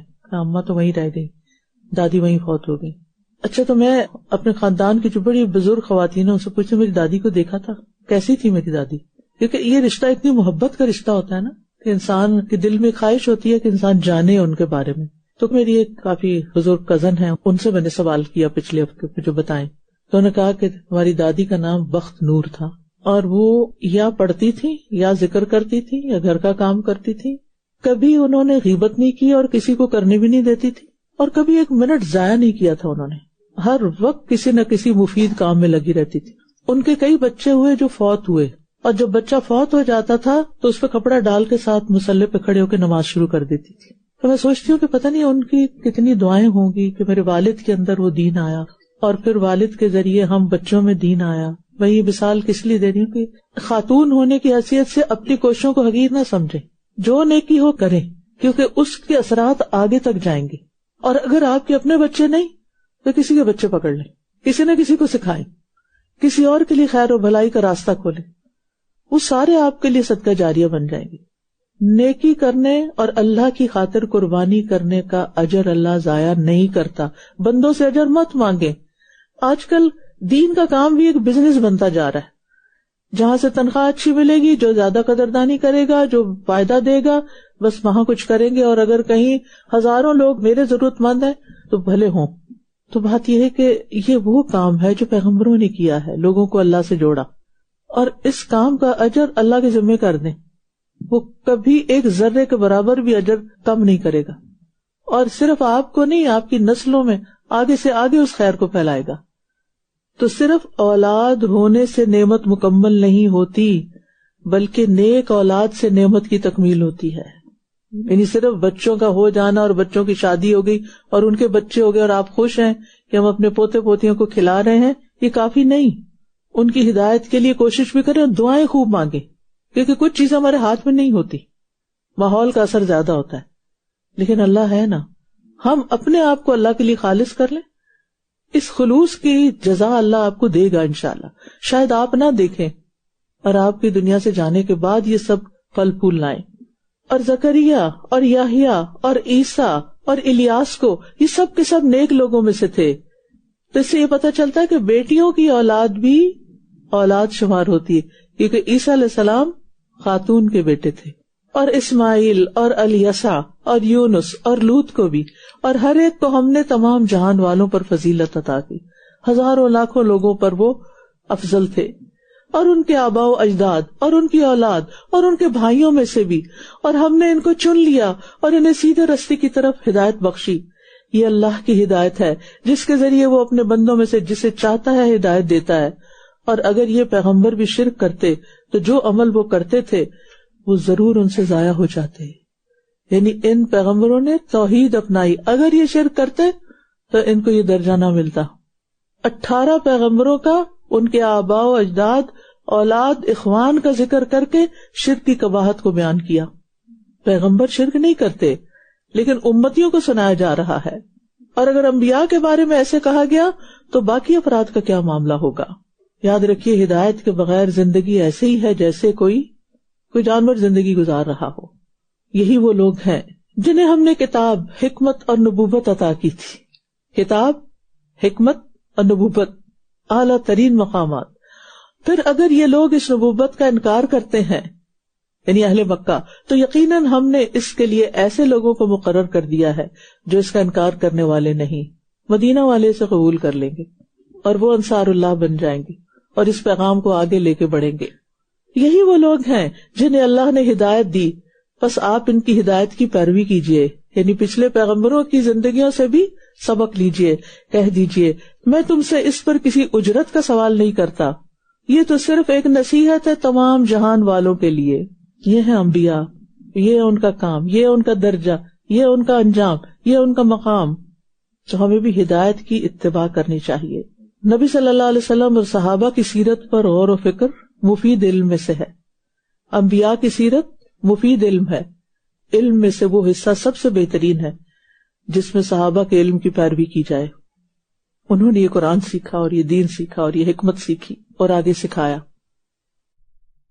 وما قدروا الله حق قدره إذ قالوا ما أنزل الله على بشر من شيء قل من أنزل الكتاب الذي جاء به موسى نورا وهدى للناس تجعلونه قراطيس تبدونها وتخفون كثيرا وعلمتم ما لم تعلموا أنتم ولا آباؤكم قل الله ثم ذرهم في خوضهم يلعبون وهذا كتاب أنزلناه مبارك مصدق الذي بين يديه ولتنذر القرى ومن حولها وهذا كتاب أنزلناه مبارك مصدق الذي بين يديه ولتنذر القرى ومن حولها والذين يؤمنون بالآخرة يؤمنون به وهم على صلاتهم يحافظون ومن أظلم ممن افترى على الله كذبا أو قال أوحي إلي ولم يوح إليه شيء ومن قال سأنزل مثل ما أنزل الله ولو ترى إذ الظالمون في غمرات الموت والملائكة باسطوا أيديهم أخرجوا أنفسكم اليوم تجزون عذاب الهون بما كنتم تقولون على الله غير الحق وكنتم عن آياته تستكبرون وَلَقَدْ جِئْتُمُونَا فُرَادَى كَمَا خَلَقْنَاكُمْ أَوَّلَ مَرَّةٍ وَتَرَكْتُمْ مَا خَوَّلْنَاكُمْ وَرَاءَ ظُهُورِكُمْ وَمَا نَرَى مَعَكُمْ شُفَعَاءَكُمُ الَّذِينَ زَعَمْتُمْ أَنَّهُمْ فِيكُمْ شُرَكَاءُ لَقَدْ تَقَطَّعَ بَيْنَكُمْ وَضَلَّ عَنْكُمْ مَا كُنْتُمْ تَزْعُمُونَ۔ اور انہوں نے اللہ کی قدر نہ کی جیسے اس کی قدر کا حق تھا جب انہوں نے کہا اللہ نے کسی انسان پر کوئی چیز نازل نہیں کی۔ کہہ دیجئے کس نے وہ کتاب نازل کی جو موسیٰ لے کر آئے، جو لوگوں کے لیے نور اور ہدایت تھی؟ تم اسے ورق بنا دیتے ہو، تم اس کا کچھ حصہ ظاہر کرتے ہو اور بہت کچھ تم چھپا جاتے ہو، اور تم وہ سکھائے گئے ہو جو تم جانتے نہ تھے اور نہ تمہارے آباء و اجداد۔ کہہ دیجئے اللہ نے نازل کی، پھر انہیں چھوڑ دیجئے یہ اپنی بحث میں کھیلتے رہیں۔ انہوں نے اللہ کی قدر نہیں کی جیسے اللہ کی قدر کا حق تھا، یعنی اللہ کی قدرت کا اندازہ کرنے میں غلطی کی۔ کیسے کہ جو یہ سمجھے کہ اللہ نے کسی بشر پر علم حق اور ہدایت نازل ہی نہیں کی، یعنی بشر پر نزول وحی کو ناممکن سمجھے۔ اور یہ ایک کتاب ہے جسے ہم نے نازل کیا، بہت برکت والی ہے، یعنی قرآن، تصدیق کرنے والی ہے اس کی جو اس سے پہلے ہے، اور تاکہ آپ اہل مکہ کو اور جو اس کے ارد گرد ہیں انہیں ڈرائیں، اور جو آخرت پر ایمان رکھتے ہیں وہ اس پر بھی ایمان لاتے ہیں، اور وہ اپنی نمازوں کی حفاظت کرتے ہیں۔ تو قرآن برکت والی کتاب ہے۔ اگر ہم چاہتے ہیں کہ ہمارے عمر میں، ہمارے وقت میں، ہمارے مال میں، اہل و عیال میں، ہمارے پاس جو اسباب ریسورسز ہیں ان سب میں برکت ہو تو اسے اس کتاب میں تلاش کرو، اس سے تعلق مضبوط کرو۔ قرآن کی برکت کیسے حاصل ہوتی ہے؟ اس کی تلاوت کر کے، اس کو سمجھ کر، اس پر عمل کر کے، اور اس کے ذریعے ہدایت حاصل کر کے۔ ہم سب کو اس کی حرص ہونی چاہیے، اپنے وقت کا ایک حصہ اس کے لیے مخصوص کریں، اور خاص طور پر رمضان جو ہے ہی قرآن کا مہینہ۔ اللہ نے رمضان کا تعارف قرآن میں کس سے کروایا؟ قرآن سے کروایا۔ شہر رمضان الذی انزل فیہ القرآن، تو رمضان قرآن کا مہینہ ہے، اس لیے عام دنوں سے زیادہ اس مہینے میں مختلف طریقے سے قرآن کے ساتھ وقت گزاریں۔ بہت سی غیر ضروری چیزیں یا کچھ ضروری بھی چھوڑ کر اس وقت کو قرآن کے لیے خاص کریں، کثرت سے تلاوت بھی کریں، سمجھے بھی، کیونکہ سمجھے بغیر پڑھنا ثواب تو ملتا ہے، برکت آتی ہے، لیکن زیادہ فائدہ اس طرح حاصل ہوتا ہے۔ اور پھر آپ دیکھیے کہ خصوصاً نمازوں میں اور تراویح کی نماز، دن کو تھوڑا سا قیلولہ کر لیں تاکہ تسلی سے توجہ سے نماز پڑھ سکیں۔ پھر فرمایا اور اس سے بڑا ظالم کون ہے جو اللہ پر جھوٹ گھڑ لے یا وہ کہے کہ میری طرف وحی کی گئی ہے حالانکہ اس کی طرف کوئی وحی نہیں کی گئی، اور جو کہے میں ضرور نازل کروں گا اس کی مانند جو اللہ نے نازل کیا، اللہ کا مقابلہ۔ اور اگر آپ اس وقت دیکھ سکتے جب یہ ظالم لوگ موت کی سختیوں میں ہوتے ہیں اور فرشتے اپنے ہاتھ پھیلائے ہوئے ہوتے ہیں، وہ کہتے ہیں نکالو اپنی جانیں، آج تم رسوائی کا عذاب دیے جاؤ گے، اس لیے کہ تم اللہ پر ناحق باتیں کہتے تھے اور تم اس کی آیات سے تکبر کرتے تھے۔ تو یہاں ظالموں کی 3 اقسام بتائی گئی ہیں۔ ایک وہ جس نے کوئی بات خود گھڑی ہو اور اللہ کے ذمے لگا دے، یعنی اپنی من گھڑت کو کہے کہ اللہ کی بات ہے۔ دوسرے جھوٹے نبی جو نبی صلی اللہ علیہ وسلم کے بعد اپنی نبوت کا دعویٰ کریں چاہے وہ کہیں بھی ہو۔ تیسرے وہ لوگ جو یہ دعویٰ کریں کہ ہم بھی قرآن جیسی چیز پیش کر سکتے ہیں، یہ سب سے بڑے ظالم ہیں۔ ایسے لوگوں کو موت کے وقت ہی پکڑ لیا جائے گا۔ الیوم تجزون سے مراد وہ دن ہے جس میں ان کی روح قبض کی جائے گی اور عذاب قبر کی ابتدا ہو جائے گی، صرف آنکھ بند ہونے کی دیر ہے۔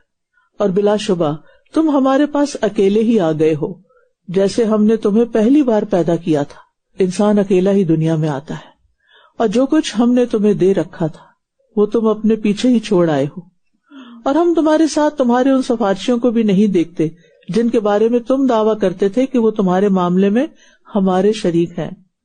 یقیناً تمہارے درمیان تعلق منقطع ہو گیا اور وہ تم سے گم ہو گئے جن کے بارے میں تم بڑا زوم رکھتے تھے، یعنی سمجھتے تھے کہ وہ تمہارے کام آئیں گے۔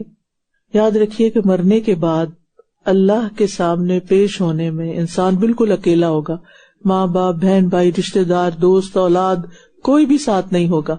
قبر میں، حشر میں انسان کے ساتھ صرف اس کا عمل ہوگا، لہذا ہمیں اس دنیا میں ہی اپنے اعمال کا محاسبہ کرتے رہنا چاہیے اور خود کو ملامت کرتے رہنا چاہیے غلط چیزوں پر، اور نیکی کی توفیق ہو تو شکر ادا کرنا چاہیے۔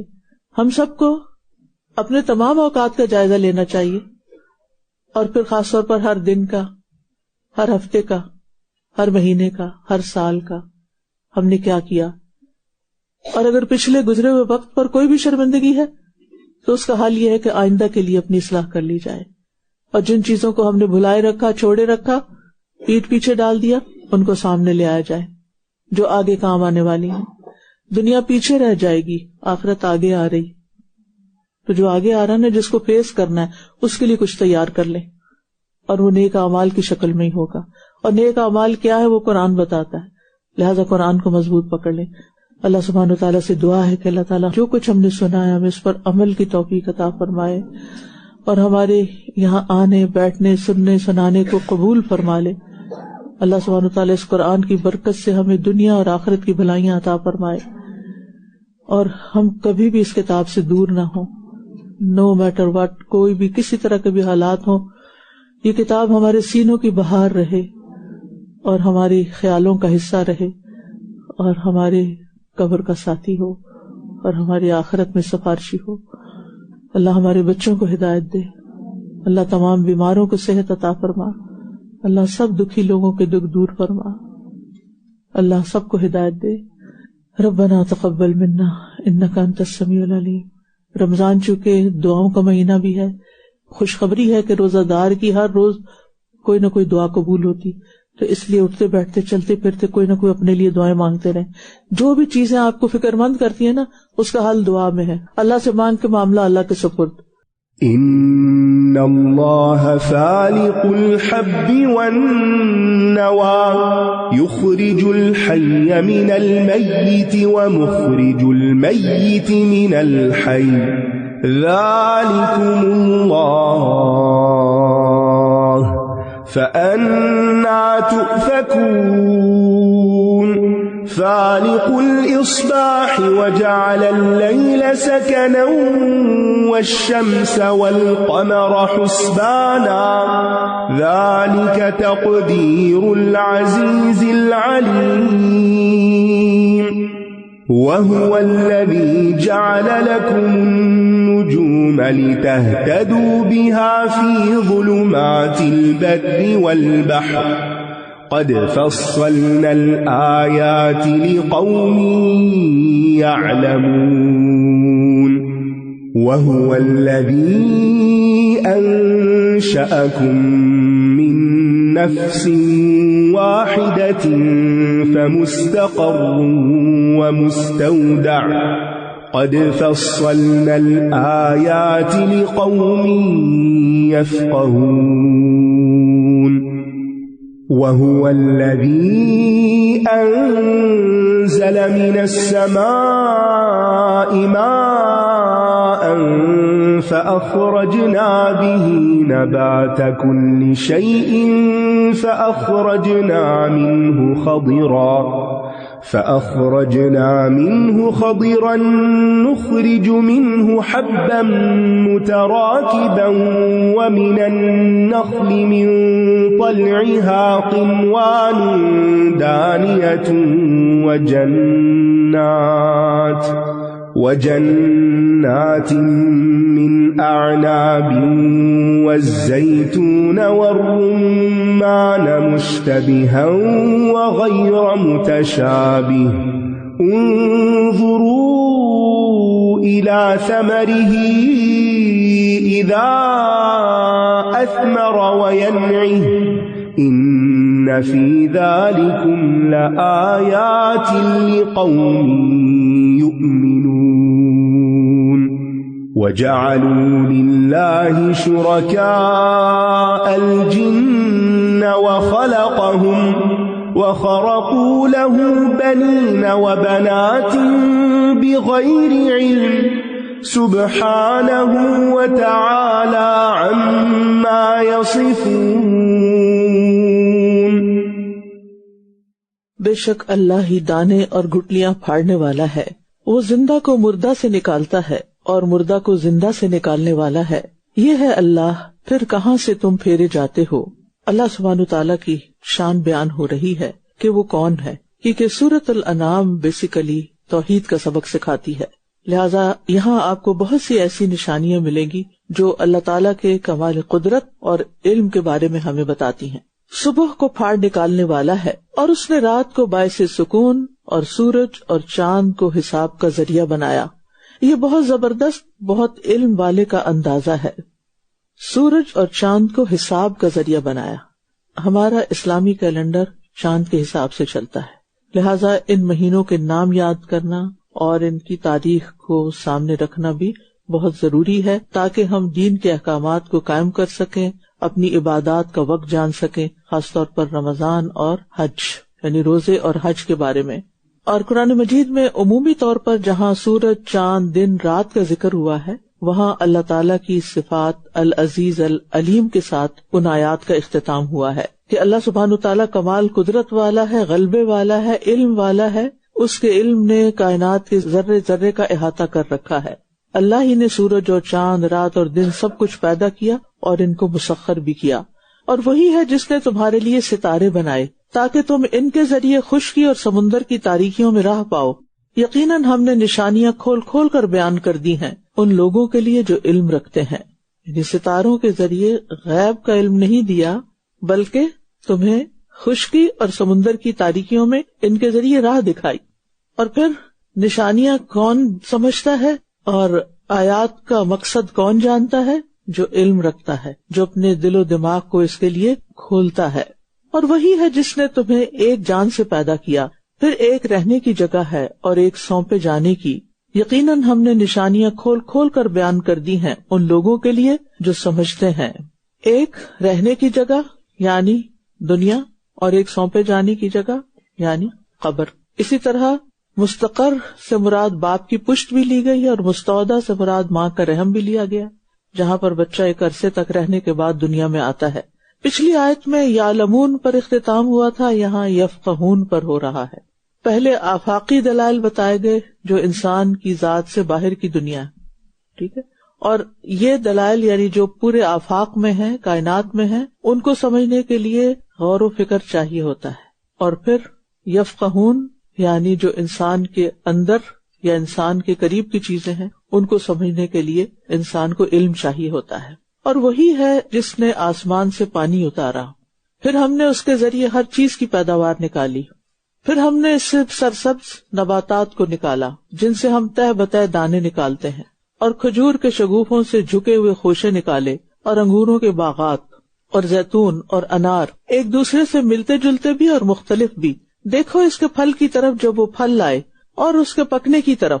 یقیناً اس میں بڑی نشانیاں ہیں ان لوگوں کے لیے جو ایمان رکھتے ہیں، یعنی نشانیوں سے سبق پانے کے لیے ایمان بھی چاہیے، علم بھی چاہیے، سمجھ بوجھ بھی چاہیے، غور و فکر چاہیے۔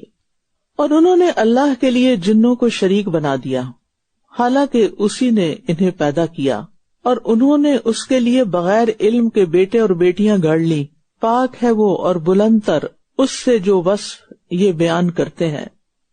مشرکین نے اللہ کے حق میں بڑی زیادتی کی، ظلم کیا، کبھی جنوں کو اللہ کا شریک بنا دیا، کبھی اللہ کے لیے بغیر علم کے بیٹے اور بیٹیاں بنا دی۔ تو یہ سب کیا ہے؟ جھوٹ ہے۔ ایسا جھوٹ جب سنے کہیں سے بھی تو فوراً اللہ کی تسبیح بیان کریں، یعنی کبھی ایسی کوئی بات دیکھنے کو ملے، سننے کو ملے، خیال میں گزرے تو فوراً تسبیح بیان کریں۔ تسبیح کا مطلب ہے اللہ ان سب چیزوں سے پاک ہے،